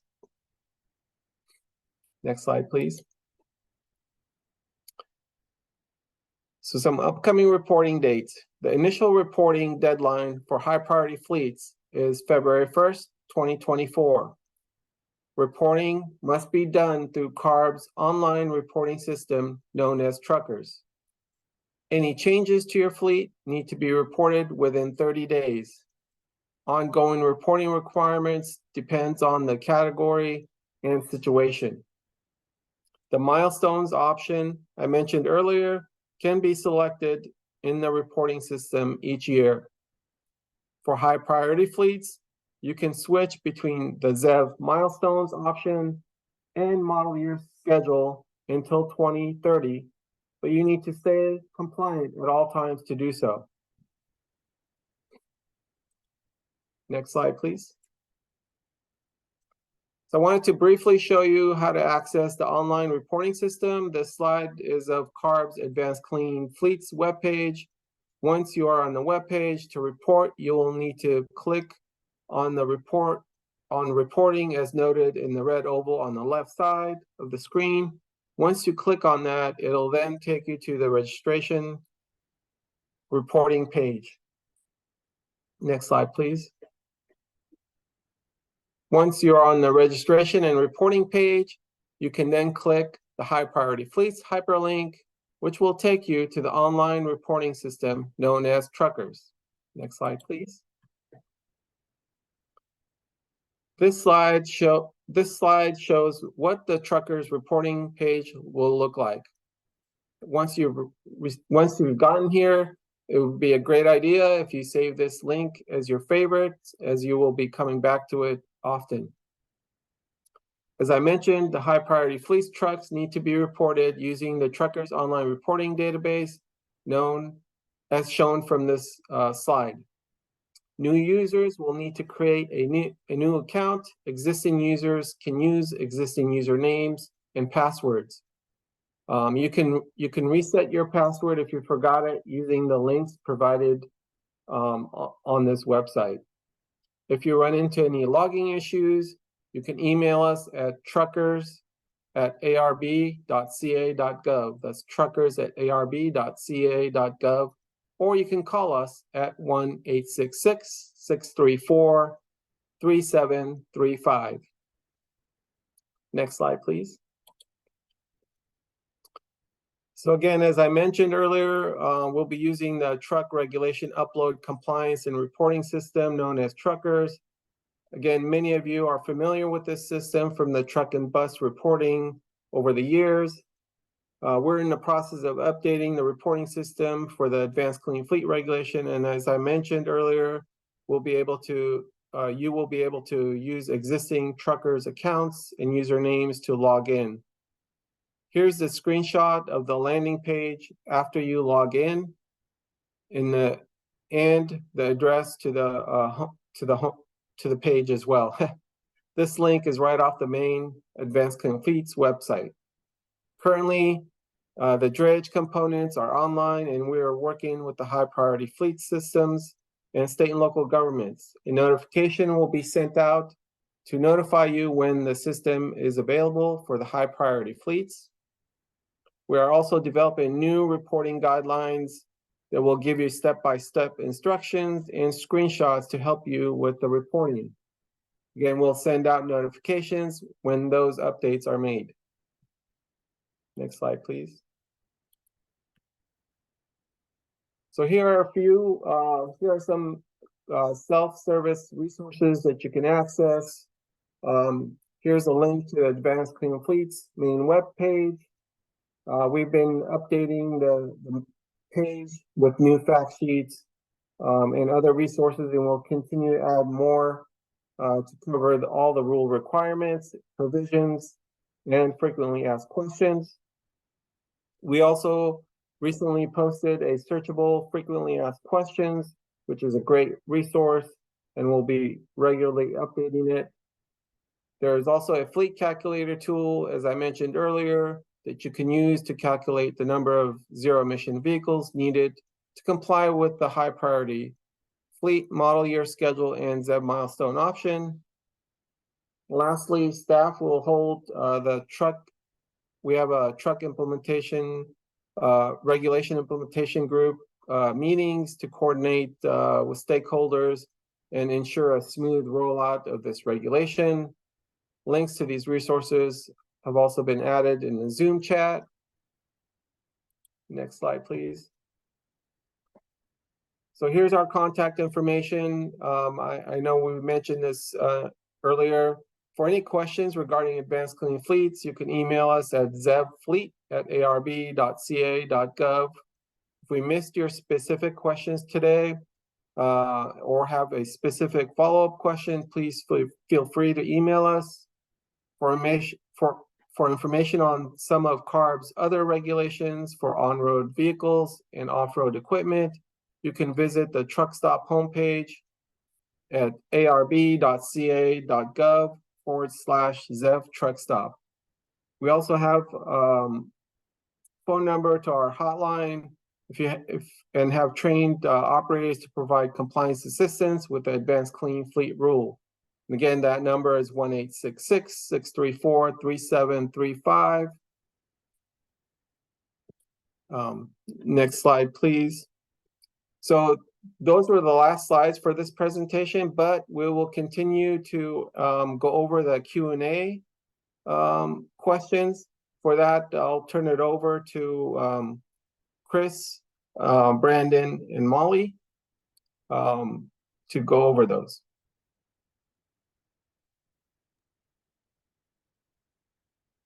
I got a few questions that I sent out to some of our colleagues over in TTG that are working on the drayage rule. And one of the questions was, are we to include truck TRUs in our calculations for ACF? And the answer that I got was the truck would fall under ACF. The truck TRU, that's truck refrigeration unit, would be subject to the zero emission requirements in the truck refrigeration unit ATCM. They're separate rules. So I hope that answers your question.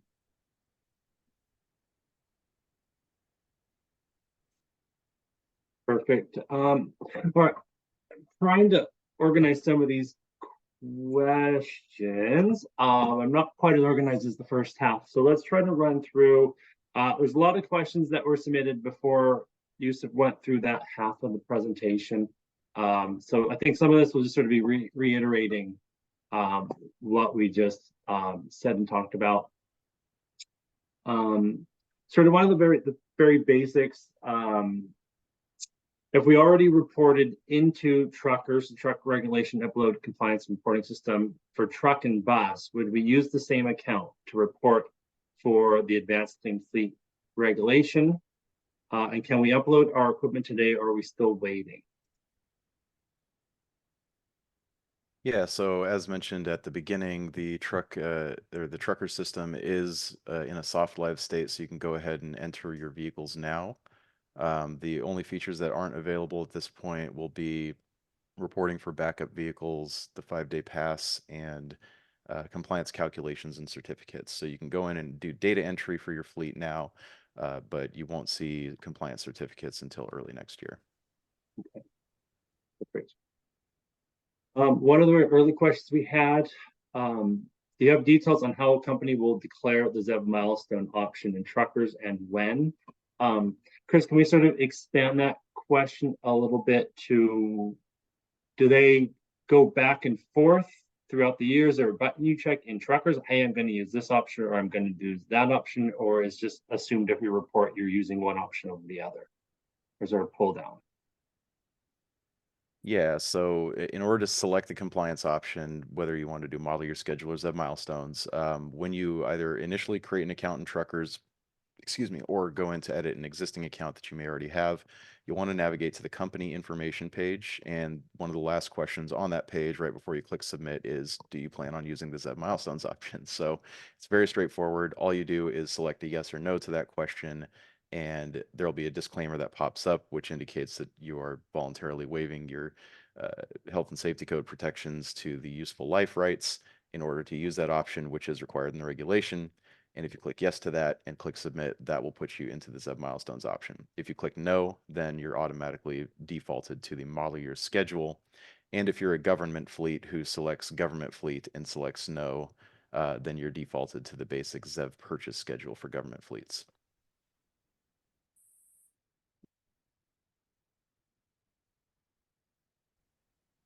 Another early question we had was, I believe high priority fleets have until February 1st, 2024 to submit their initial fleet report. Is this deadline the same annually moving forward, right? So just that was what you said, February 1st, 2024 for a milestone option, and then is the date, what's the annual date too? Yeah, so it's February 1 of every year, and any changes to the fleet mid-year, of course, have to be reported within 30 days. So adding or removing a vehicle within 30 days of it occurring, but yeah, the annual report is due February 1 of each year. And I would just point out, right, we have been actively working on internally, like training videos and little snippets and reporting guides that will walk people through the reporting system step by step. I know a lot of people probably are familiar with the reporting system doing the truck and bus roll over the last 15 or so years. So it will definitely have that same look and feel as well, but we'll have plenty of resources for people to go through.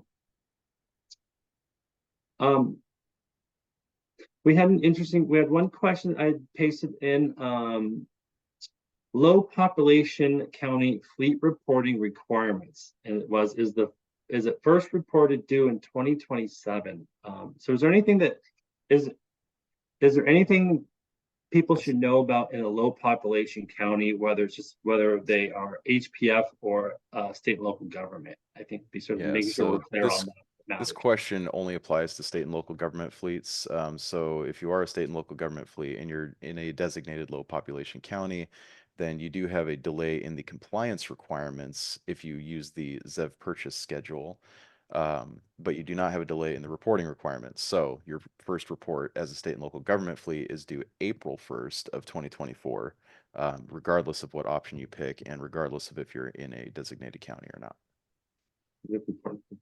People can know.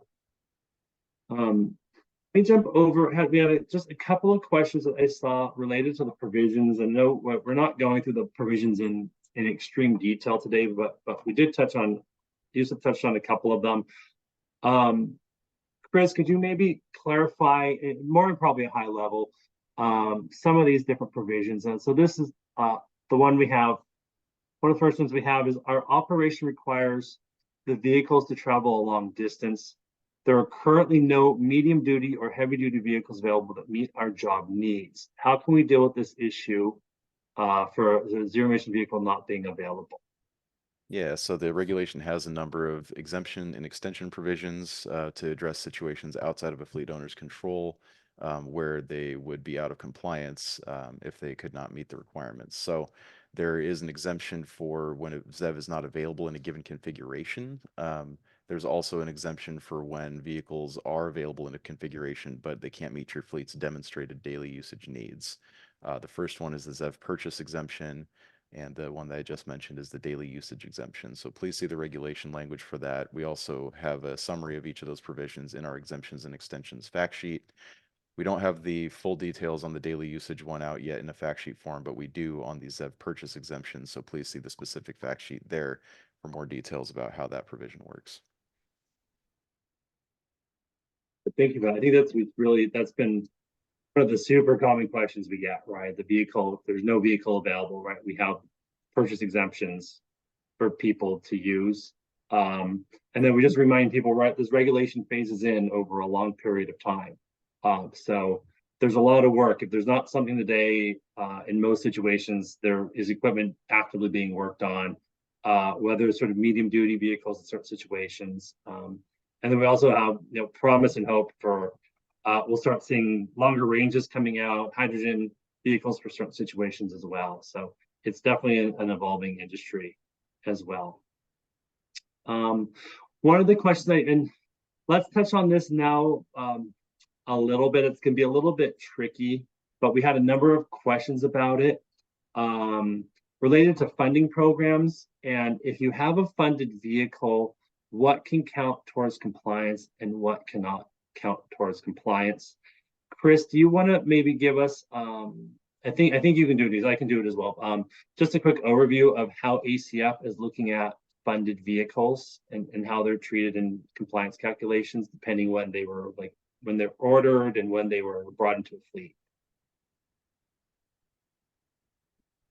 So you're saying, how does the compliance calculation differ for when vehicles are added to a fleet? How does ACF view a funded vehicle? So if I funded go, vehicles. let me I can be more specific, right? If I have an HVIP funded zero emission truck, can I count that towards compliance in my ACF calculations? So ultimately, ACF's language points back to each individual funding program's guidelines to make that determination. So we say that any funded vehicle added after January 1, 24 to the fleet would need to, it would count for and against a fleet if they, if the funding program's guidelines allowed it to count during the contract period, if applicable, and it would count against and not towards a fleet's ZEV requirements if the funding guidelines specified that the vehicle could not be used towards compliance. So again, ultimately, we point back to the funding program guidelines. We are looking to put out a fact sheet on that, hopefully sometime over the next couple months here. But in the meantime, you will have to contact each funding program and get their staff's interpretation of their guidelines to ensure that a funded vehicle could be used towards ACF compliance during that funding contract period. Good. So the short answer is, check with the individual funding program to determine their requirements. And then in the HVIP program, we're being as generous as we can in allowing vehicles that have purchased and put orders in HVIP to allow them to comply for ACF requirements as well. So that's a good thing that helps everybody out. Let's briefly talk about it. It's always a tricky subject, and we touched on it a little bit before, but let's touch it one more time. A little bit about what are the financial penalties for not meeting the ZEV milestone options. Can we maybe just say, Chris, maybe say a few words about CARB enforcement and enforcement approaches and the CARB enforcement policy that we've had for many, many years here that we follow. Yeah, so generally all CARB regulations are enforced pursuant to CARB's publicly posted enforcement policy, and we can drop a link to that in chat. Let me see if I can do that right now. I already did that, Chris. So. Oh, did you? Okay, yeah. thank you so much. Sorry. Yeah, so generally every situation is going to be different. CARB's required to take into account mitigating factors, like the type of violation, the amount of emissions, that were done because of it, whether it was an egregious violation, if this is a repeat offender, things like that. Even the ability for the entity to pay if there are penalties, and so every situation is going to be different. But you can check out the CARB's posted enforcement policy on that website. So we can't provide a specific number or anything like that. I know a lot of people want that, but we can't. I would say, me and my commentary, you can go look at our annual enforcement reports, and you can see what we've enforced on in the past and what the scope of their violations were and what the penalties and settlements they agreed with us if somebody's really curious about that. But really, this is really a case by case situation, how enforcement goes. Okay, we touched on that. We still, as I said before, we have a number of really detailed legal questions that we're just like, we just have bandwidth to start running through each regulation specific provision, like what section of the code it is in. But feel free to email us that if we don't touch on it. Chris, I had a question, and I know we touched upon it a little bit, but it's probably good to make it explicit. Low use vehicles. What is the provision in ACF and for high priority fleets for low use vehicle? Yeah, so the regulation, what we're calling it, so low use refers to the truck and bus regulation or possibly the off-road regulations definition of the term. In the ACF regulation, we're using the term backup vehicle. A backup vehicle is effectively defined as any vehicle that travels less than 1,000 miles per year, and that's total, not just in California. So any vehicle that stays under 1,000 miles a year, you can report that vehicle in truckers as a backup vehicle, report its odometer reading annually, and that vehicle will be exempt from the compliance upgrade requirements. So say you're using the milestones option and you have 100 vehicles and 50 of them are backup vehicles, then the milestones would effectively look at it as if it's a 50 vehicle fleet, not a 100 vehicle fleet. So I hope that clarifies there. I think that's helpful for everybody. So there seems to be sort of ongoing need to clarify that over and over again. We'll keep doing it as much as people need. Okay. Just looking at what is coming in. What is the deadline to get your fleet entered in truckers and options selected? So we said February 1st for high priority fleets. We touched upon the low population counties. So here's another question. This touches on enforcement a little bit. It says, if a fleet, for whatever reason, decides not to add vehicles into the trucker system, what ramifications exist? And this is within California and outside. So if you decide not to enter your vehicles in by this year's deadlines, what are some of those general repercussions? What should people be aware of? Do you mind repeating the last half of that question one more time? So you said if the vehicles are not entered in truckers by the deadline? Yeah, what are the ramifications? Okay, so the regulation does have reporting as a requirement, so it is effectively a requirement to report on time and by the deadline. We do have a late reporting language built into the regulation where if a fleet reports late up to 2025, they can report late, but it's going to be a much more onerous process whereby the regulation requires that they submit all of their records that they have to keep to establish that their fleet was indeed, as they're claiming, it was made up as of January 1st of 2024. So that includes things like vehicle purchase records, things like that. And if they report after 2025 up to 2027, they're subject to penalties and, the regulation specifies that in the enforcement section. Molly, do you have something to add or to ask? Okay. Yeah, no, I Chris got it also. I can post that information and or ask Olivia to post more detailed information about reporting in the chat.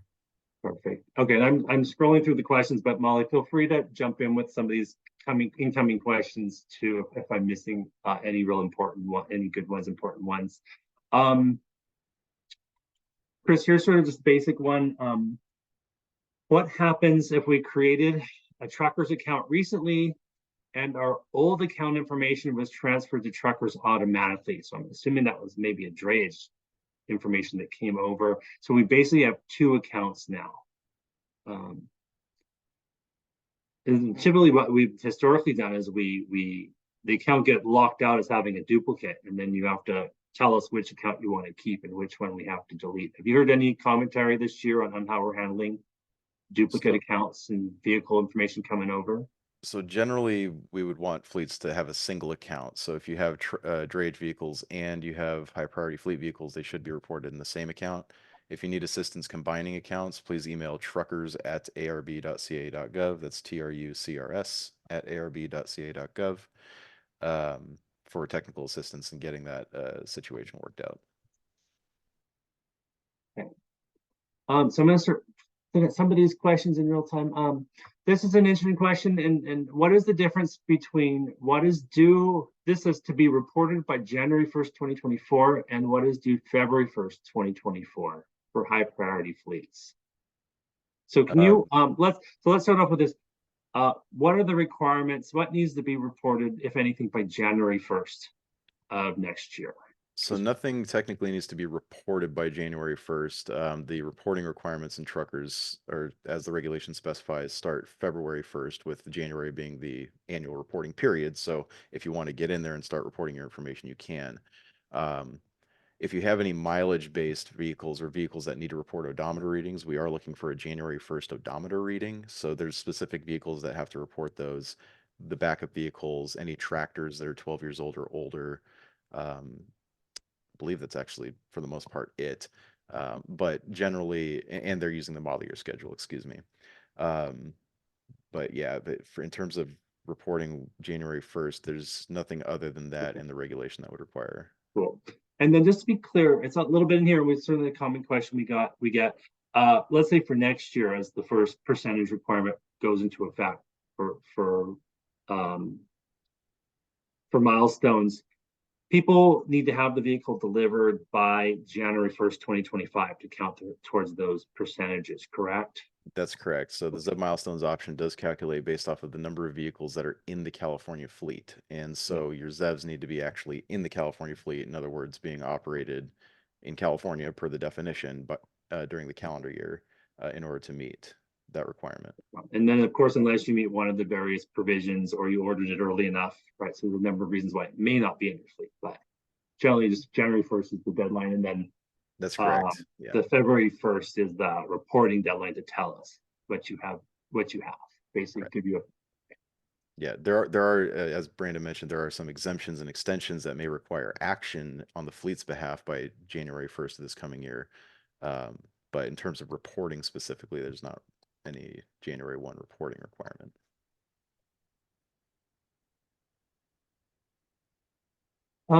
We had a question asking about the fleet lookup tool. How often is the fleet lookup tool updated? So we are working on updating that tool right now to get ACF in there. But again, as the compliance calculations aren't ready until the end of this year, it won't be updated for ACF compliance yet. But once we do that, I believe we update that at least on a daily basis, if not twice a day. Yeah. That file is updated fairly regularly. Yeah, historically we've done it every night. The batch file has run and updated everything. So this. Let me read through. So I'm looking through some of the questions now in here.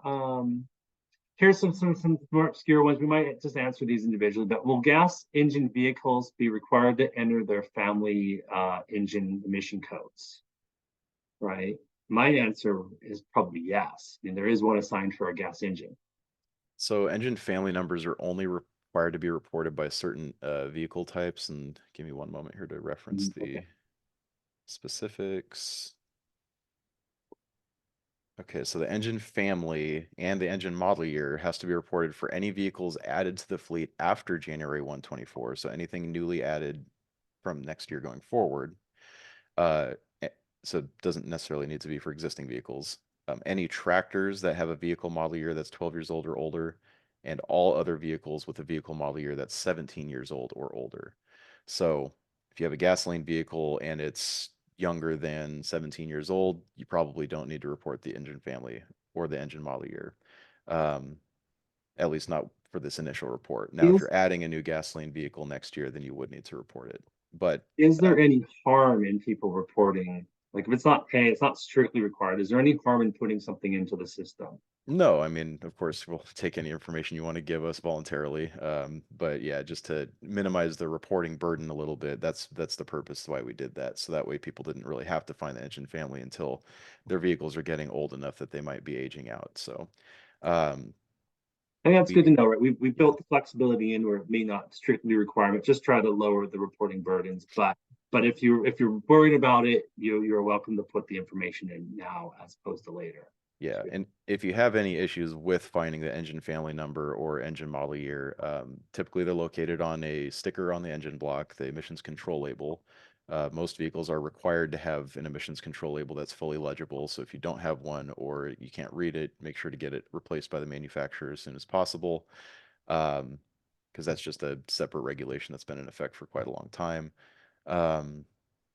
What else? Oh yeah, if you're having issues actually reporting the number, if the system's not accepting it, email again truckers@arb.ca.gov for that technical assistance. And I believe we've made that field a non-critical field. So if you're putting something in, the system's not accepting it, but you want to get all the stuff you typed in already to save, you can save the data anyways if there are no other critical errors with what you've entered. So the system is designed to provide a little bit of flexibility right now to help people get that information in there without having to put an engine family number in. Perfect. Some other little detail here. We have one. This person asked, do we have to continue to report both truckers and CARB websites? I'm not totally sure by CARB website if they're talking about maybe the clean truck check system or the Arbor system. But Yeah. Just for me, I would say this quick reminder. There is a separate reporting system for the clean truck check program. So you would report into that and pay that compliance fee separately from the ACF reporting in truckers. As well, Chris, would you have anything else to add to that? Any commentary about maybe Arbor as well? So I know for Arbor, I believe the TRU units may have to be reported in there. But for drayage vehicles, they're no longer being reported in Arbor. They are required to be reported in truckers. But yeah, it really just depends on the regulations that the fleet is subject to. So if you're like, for example, if you have off-road vehicles subject to the off-road regulation, reporting is still required in the DOORS system for those. The clean truck check, as Brandon mentioned, has its own reporting system that you would be required to report in. But so in terms of ACF, we can comment here. ACF is almost exclusive. Actually, it is exclusively using the truckers reporting system. So any reporting for ACF should be done in truckers.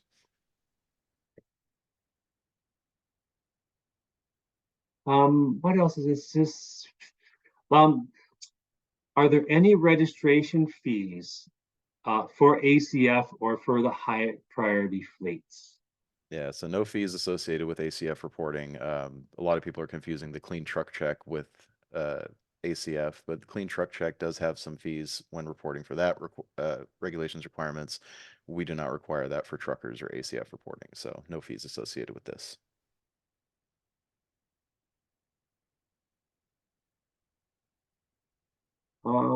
Just taking a look here. Somebody's asking, can we post more information about engine family names that Chris just talked about? Yeah, we should have we should be able, I think the webpage is still up. We have a whole webpage on engine family names. So we can probably find that and send that information. It says, here's one, diesel vehicles had requirements to complete annual CARB forms. Do they still need to be reported? It's more of a truck and bus question, I suppose. But are you, Chris, are we still seeing people reporting anything for their historical vehicles? Don't believe so. Yeah, I'm not sure on that one. That one you probably have to email truckers@arb.ca.gov just to see how they're requiring reporting for that. For at least for ACF, because historical vehicles themselves are exempt from the regulation, we don't require reporting of them, and so there's really no need to report them in truckers if you don't want to. If you want to, then by all means do. But yeah, because once you had we would indicate them. A 2010 engine model year or newer vehicle, you're not required under truck and bus rule to report it to us. Right. But Victoria, feel free to email us if you need more clarification on that. Okay, I had one.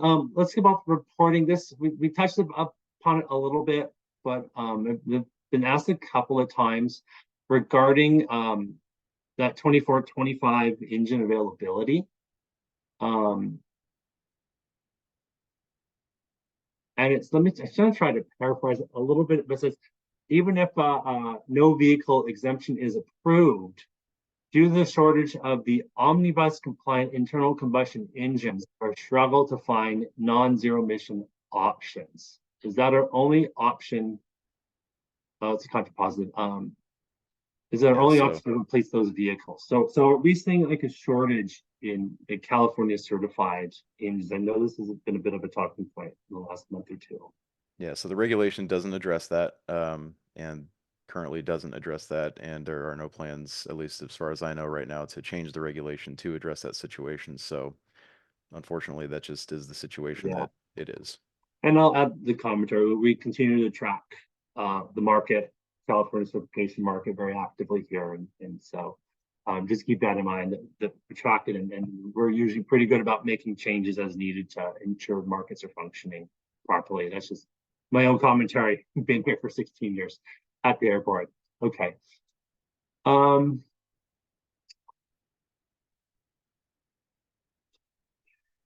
This was a question we've seen this a couple times, so I'll ask Chris, are there any plans in place about changing any portion of the ACF regulation? About amending it? Yeah. So I believe there's AB 1594, which came down for the state and local governments, very specific, certain utility and wastewater fleets, or water fleets, I should say, that we would have to potentially do an amendment for. But beyond that, there's no plans to amend the regulation that I'm aware of. Yeah, I'm not planning on changing things. Okay.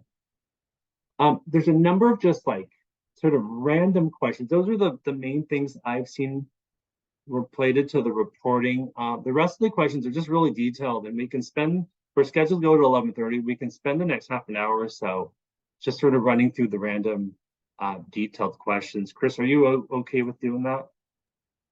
Yeah, I'm good to go till 11:30. Okay, so we'll keep just running through the next. So just for everybody watching, we'll sort of be going through the random questions we've received. So we'll probably be a little bit all over the place. So here's a question. Thanks, Molly, for pointing this one out from Lisa McGee. I have 10 unredeemed ZEV HVIP vouchers, and I don't know if I was meant to read this out. They're not going to deliver until 2024.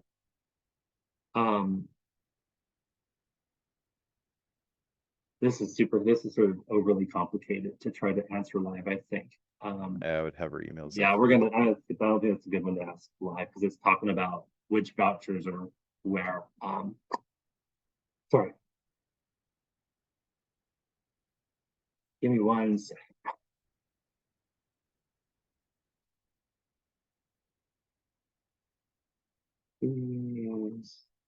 So here's a question about, can you clarify, this is a common ownership and control follow-up question. And it says, so can you clarify how you define control? When you're, and this is specifically about talking about owner operators, but what is that? What are our thoughts on our common ownership and control language on the control part? We'll probably just pull up that fact sheet language too, the regular language on it. Yeah, so the fact sheet defines common control. We say that the contract between the parties will help determine whether there is day-to-day control. If the terms of a contract give the controlling party the right to dictate when, where, and how work is to be performed on a day-to-day basis, or effectively removes the right to refuse the work, there is common control. An owner-operator that signs a contract with the controlling party to work under common ownership control is still under common ownership and control and must be reported as part of the fleet no matter how long the contract is or whether the contract is terminated early. Vehicles that are under common control also include any vehicles that display the same name, logo, or operating authority, e.g. motor carrier number, DOT number, PUC number, etc., per the regulation's definition. Common control also includes relationships where expenses for operating the vehicle are shared with the controlling party, such as providing fuel cards or shared insurance costs. That helps a little bit. So we're just having a discussion, this HVIP question from Lisa. Inder, I think you're still on here. Let me go, between the two of us, we should be able to answer this. Let me go ahead and read it. This is an HVIP voucher and ACF interaction question. And it says, I have 10 unredeemed HVIP vouchers that will not deliver until 2024. Today, my fleet has 49 vehicles. Is my fleet size impacted by the 10 unredeemed vouchers? And do I have time to get rid of some of my old units in 2024 so that I'm not subject to the ACF rule? So if you have 49 vehicles, you have. Oh, sorry, Brandon.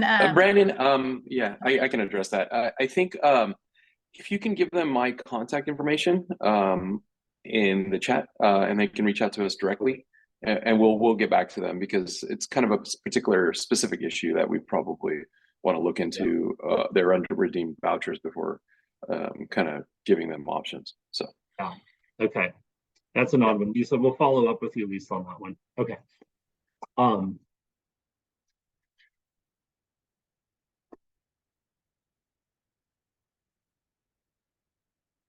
We talked about low use vehicles.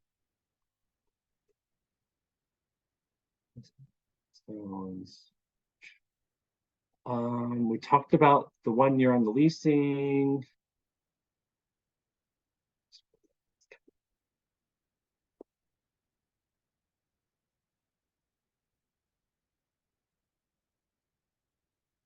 So, Chris, there was a couple of comments saying that maybe some parts of the truckers wasn't online when they were trying to click on it.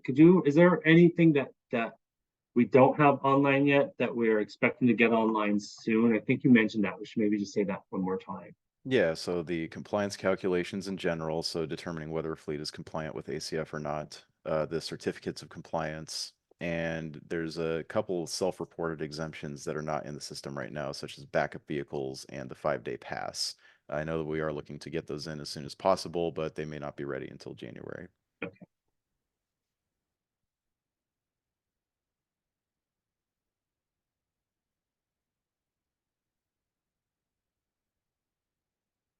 We have a question here. I don't understand. It says trucks, vehicles sold in January of 2024 will not count towards the 10% in 2025. I don't think that is true, right? If you have a vehicle Can you now, restate? it counts. Can you restate what that question is? Dang it, the screen just jumped on me. So trucks or vehicles sold January of 2024. So if you buy a vehicle, I guess next month, will it count towards your 10% requirement for 2025? My thought is yes, right? If you buy, I guess so. So real quick, what are the early order provisions in ACF? Let's say that maybe one more time. How far in advance do you need to order something for it to count if there's a manufacturer's delay? Yeah, so any zero-emission vehicle or NZEV that is purchased at least 1 year ahead of a deadline would need to, or would effectively, if the vehicle's delayed beyond the deadline, then you could apply for a vehicle delivery delay extension. And so that ensures that the fleet would remain in compliance until that ZEV or NZEV is delivered, even if it's not delivered by the deadline or delivered after the deadline. But again, that requires you having ordered the vehicle at least a year in advance of a deadline. So if you have a 2025 requirement, that means you need to have your vehicle order placed by January 1st of this coming year in order for that provision to protect you if the vehicle takes too long to get built. In terms of combustion vehicles for the fleets following the model year schedule, as we mentioned before, if you had ordered a combustion vehicle prior to October 1st of this year, that could still be added to the fleet if it's delayed in delivery until after January 1, 2024. Perfect. We have a question that came in. Can you please explain the 5-day pass one more time? Yeah, so the 5-day pass is effectively a 5 consecutive day period. It works very similar to the truck and bus's 3-day pass, where a non-compliant vehicle or a vehicle can be added to the California fleet without counting towards the fleet size requirements effectively. So we would just pretend like it doesn't exist.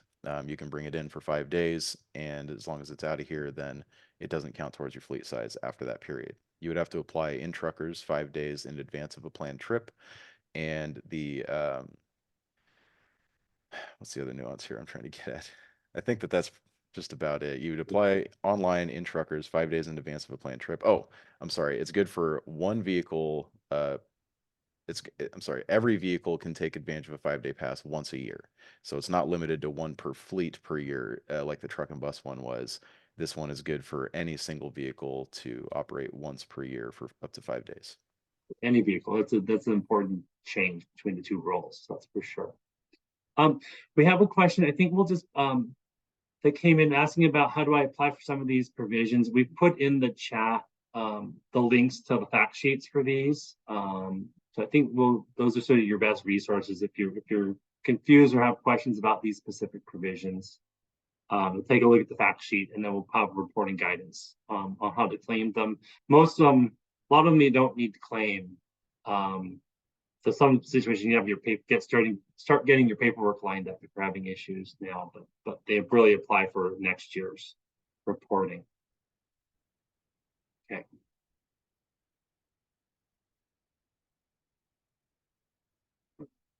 Anything?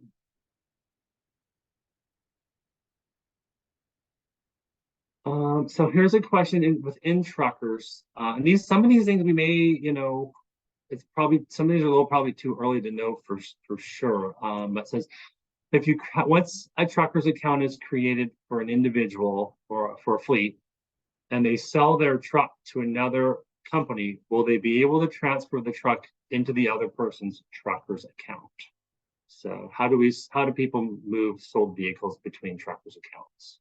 Yeah, so that's it works very similar to how it's worked in the past. Basically, if you had reported your vehicle, you would just go into your account and click delete, indicate that it was sold and what date it was sold.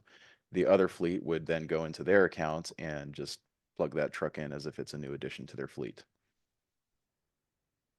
If both fleets are subject to ACF. If the other fleet is not subject to ACF, of course, they don't have to report it.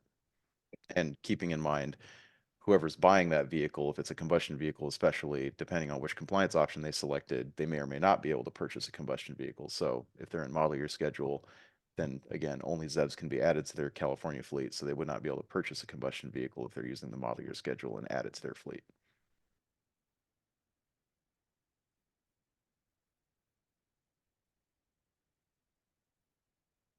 Well, here's an interesting question. This is an upfitting question. Can vehicles purchased for use out of the state of California and registered out of state be shipped into California for equipment outfitting/upfitting, as long as they do not operate on California roads, without being considered part of a California fleet? Right. This assumes that the outfitting will take longer than 5 consecutive days granted under the pass. There may be specific engine requirements related to those vehicles. Again, I would point people to our internal combustion engine fact sheet. But in terms of counting towards the fleet size, some guidance we've recently put out for some fleets is effectively saying that unless a vehicle is placed in service, we're not going to count it as being added to the fleet. So if you shipped it to the California fleet and you're upfitting it yourself, like you're acting like it's a incomplete vehicle and you need to put a body on for, say, let's just say it's a construction vehicle or something, and you're putting a body on or you're putting auxiliary equipment on, you haven't registered the vehicle, you're not operating the vehicle in California, we're not going to consider it added to the fleet until it's ready to be placed in service. So the date it's placed in service is what we would consider as the date that it increases the California fleet size. And so that will be, again, effectively once the vehicle is either operated, registered, or I think one other factor we were looking at is if the manufacturer's warranty date kicks in. Thanks for that. You feel free to email us if people need more clarification. It gets to be pretty nuanced in terms of like upfitting a vehicle.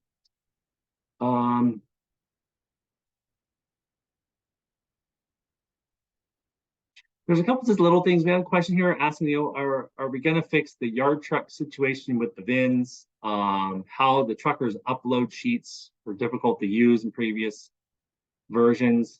I mean, I don't know if there's a whole lot. Like, we're always trying to make the system work better, and things like that. So, I mean, that would be sort of my commentary. If we're having bugs in it, there's real sort of nuanced situations. We're always looking to fix those. I'll say this with some of the upload sheets, we definitely have some security issues with macros that can limit some of the functionality that we might otherwise program into the sheets, into the spreadsheets as well. Well, we have the time. Let's address one more time. The question just came in for rental and lease leasing companies with over 50 units in the fleet, who is responsible for reporting of the units? Right, since the rental leasing company is not operating the units. You touched upon this, but let's So do it. Let's we already covered this, but yeah, the fleet owner definition in the regulation specifies the responsible party for compliance and reporting. So look at the fleet owner definition, subpart B, for rental or leased vehicles that are rented for a year or longer, and the contract specifies that the renting operator or lessee is the party responsible for compliance with state laws. Then it's on whoever's renting it or leasing it from you. Otherwise, it's on the renting entity or the lessor.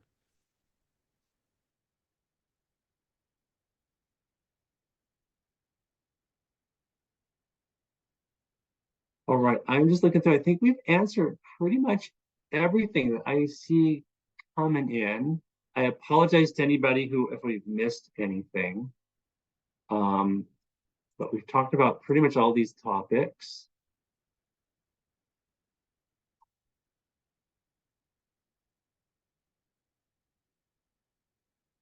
Let's just, one more thing, then we'll let Emery finish, take us off. Any power dealer or demo vehicles impacted by the ACF rule and vehicles awaiting sale? So vehicles awaiting sale as defined in the regulation are exempt. We also define manufacturer test fleets as exempt from the regulation, but we don't have anything specific about dealer demonstration vehicles. So if a dealer has a demo vehicle and the dealer themselves meets the high priority fleets requirements or applicability requirements, then by my reading, they would be included. Okay.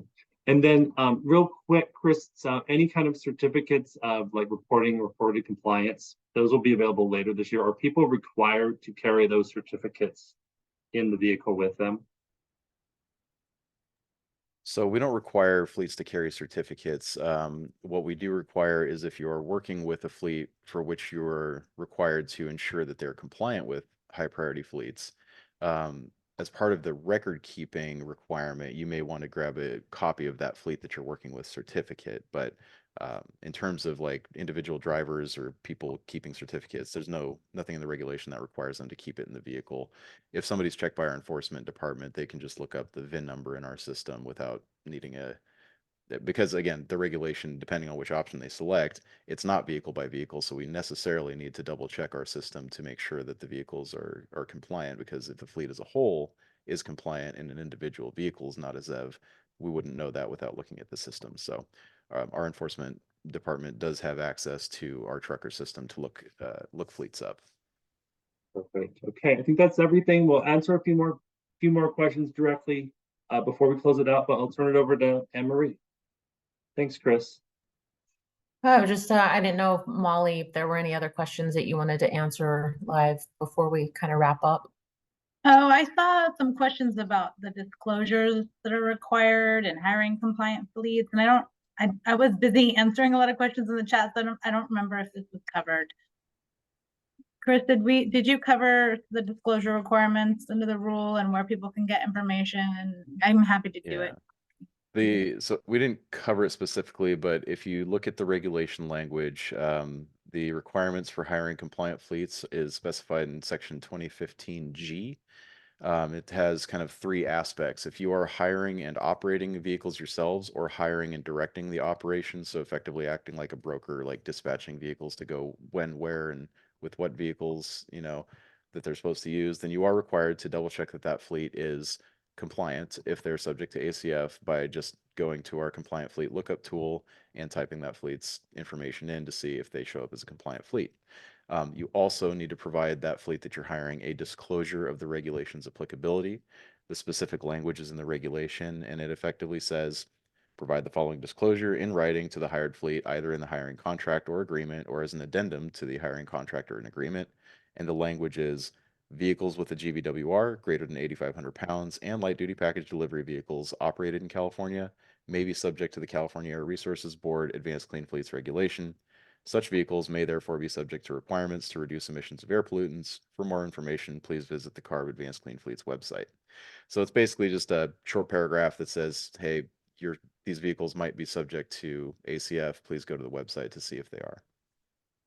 Well, thanks, Chris. And then there was a few questions about, do drivers need to register their trucks? And I think the answer is it's usually the owner operator because of the applicability thresholds and it's a fleet-wide compliance. Not So there's a couple layers there. So if we're talking about just high priority fleets and we're talking about vehicles under common ownership and control, the controlling party is actually required to report the vehicles in their own account. And that's pursuant to the reporting requirements in section 2015.4. If this is a owner operator that's wanting to voluntarily report themselves to get a ZEV fleet recognition, then they certainly can and report in their own account. But we don't, if it's a owner operator that's under the control of a controlling party, the owner operator is not required to report under their own account. The controlling party is required to report them. There is a caveat here for drayage vehicles. So if you are an owner operator being controlled by a larger company, but you're operating in drayage, you should both report in your own account and the controlling party should report your vehicle in their own account. So for drayage specifically, there will be some double reporting there just because we want to make sure that when you sign into the system and report your vehicle as a drayage vehicle, that's what tells us that this is going to be drayage going forward. So if only the company you work for reports you, and then you switch companies in a couple of years, we want to make sure that you can continue doing drayage service. So having your vehicle in your own account will be essential for that particular portion of the regulation to make sure that you can continue to do drayage service with a different company. Yeah, that's a really good point. And the deadline to register as an individual drayage operator, or if you were with the end of the year, so that's the 31st of this month. Yeah. And then- There is one question that came through that I didn't hear answered yet that I wanted to throw out there. So somebody had asked if a fleet has an existing trucker's account for truck and bus reporting, do they enter ACF reporting data under the same account? Answer would be yes. Please update your existing accounts if you have them to just get all the ACF information in there. If you have existing vehicles, you'll need to update their information because we do ask some additional questions now for each vehicle for ACF. And you'll need to update your company information page, but it could save you a great deal of time having to re-report everything in a different account. Great. I think the last two are for Anne Marie. Is there any in-person outreach planned throughout the state before February 2024? I don't think we have anything on the books right now. We've been doing a lot at the ports and we've had some, we had a ride and drive last month, so we don't have anything scheduled. For us, it is easier to do virtual. We feel like we can get to more folks this way, but they just had a very successful event on Tuesday at the Port of Long Beach, where I think there were hundreds and hundreds of people. So nothing on the books right now, but I'm happy to entertain something if people have suggestions. Mike Tunnel's asking if we missed the drayage reporting deadline, can we report late? And the deadline's the end of the year, so that's December 31st. Yeah, the drayage portion of the regulation does not have a late reporting section in it. Only the high priority fleets section does. So unfortunately, the regulation for drayage vehicles specifically does not allow for late reporting.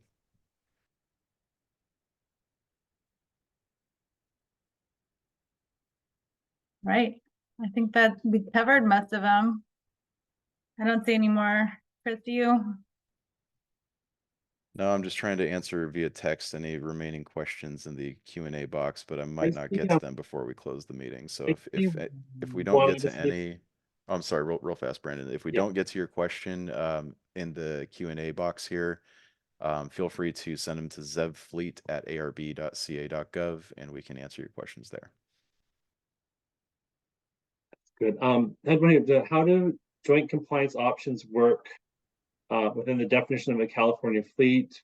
And how would you basically report each affiliate separately? So in the rule, we have the subsidiaries may report separately from each other. Just to clarify, within truckers, they would report both fleets within that same account. I think that's what you were just saying.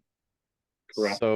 So the regulation requires, so if you're in a corporate structure where you have wholly owned subsidiaries or joint ventures or things like that, the regulation actually requires those subsidiaries to be reported separately under their own truckers accounts. And the option is to comply jointly, not to report jointly. So the option, it says that for corporate joint compliance, any fleets that want to use the milestones option can join their truckers fleets together by reporting the parent ID number. So for example, we'll just use FedEx again. FedEx Corporate has FedEx Ground, FedEx Express, and FedEx Freight. And so FedEx Freight, Ground, and Express would all report separately in their own truckers account. And if they wanted to band together to use the milestones option together, they would all three report a single parent ID number in the company information page in truckers. And that will bind the three accounts together, so that way the system can properly calculate milestone compliance for all three.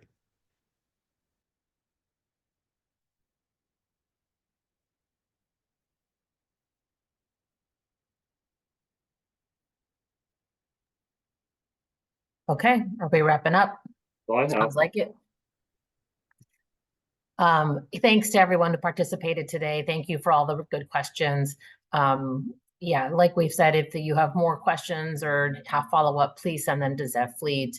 The team is really good about getting back pretty quickly. So thank you everyone for your participation. Thanks to the CARB team. We hope everyone has a happy holidays and a great weekend. Thanks. Bye.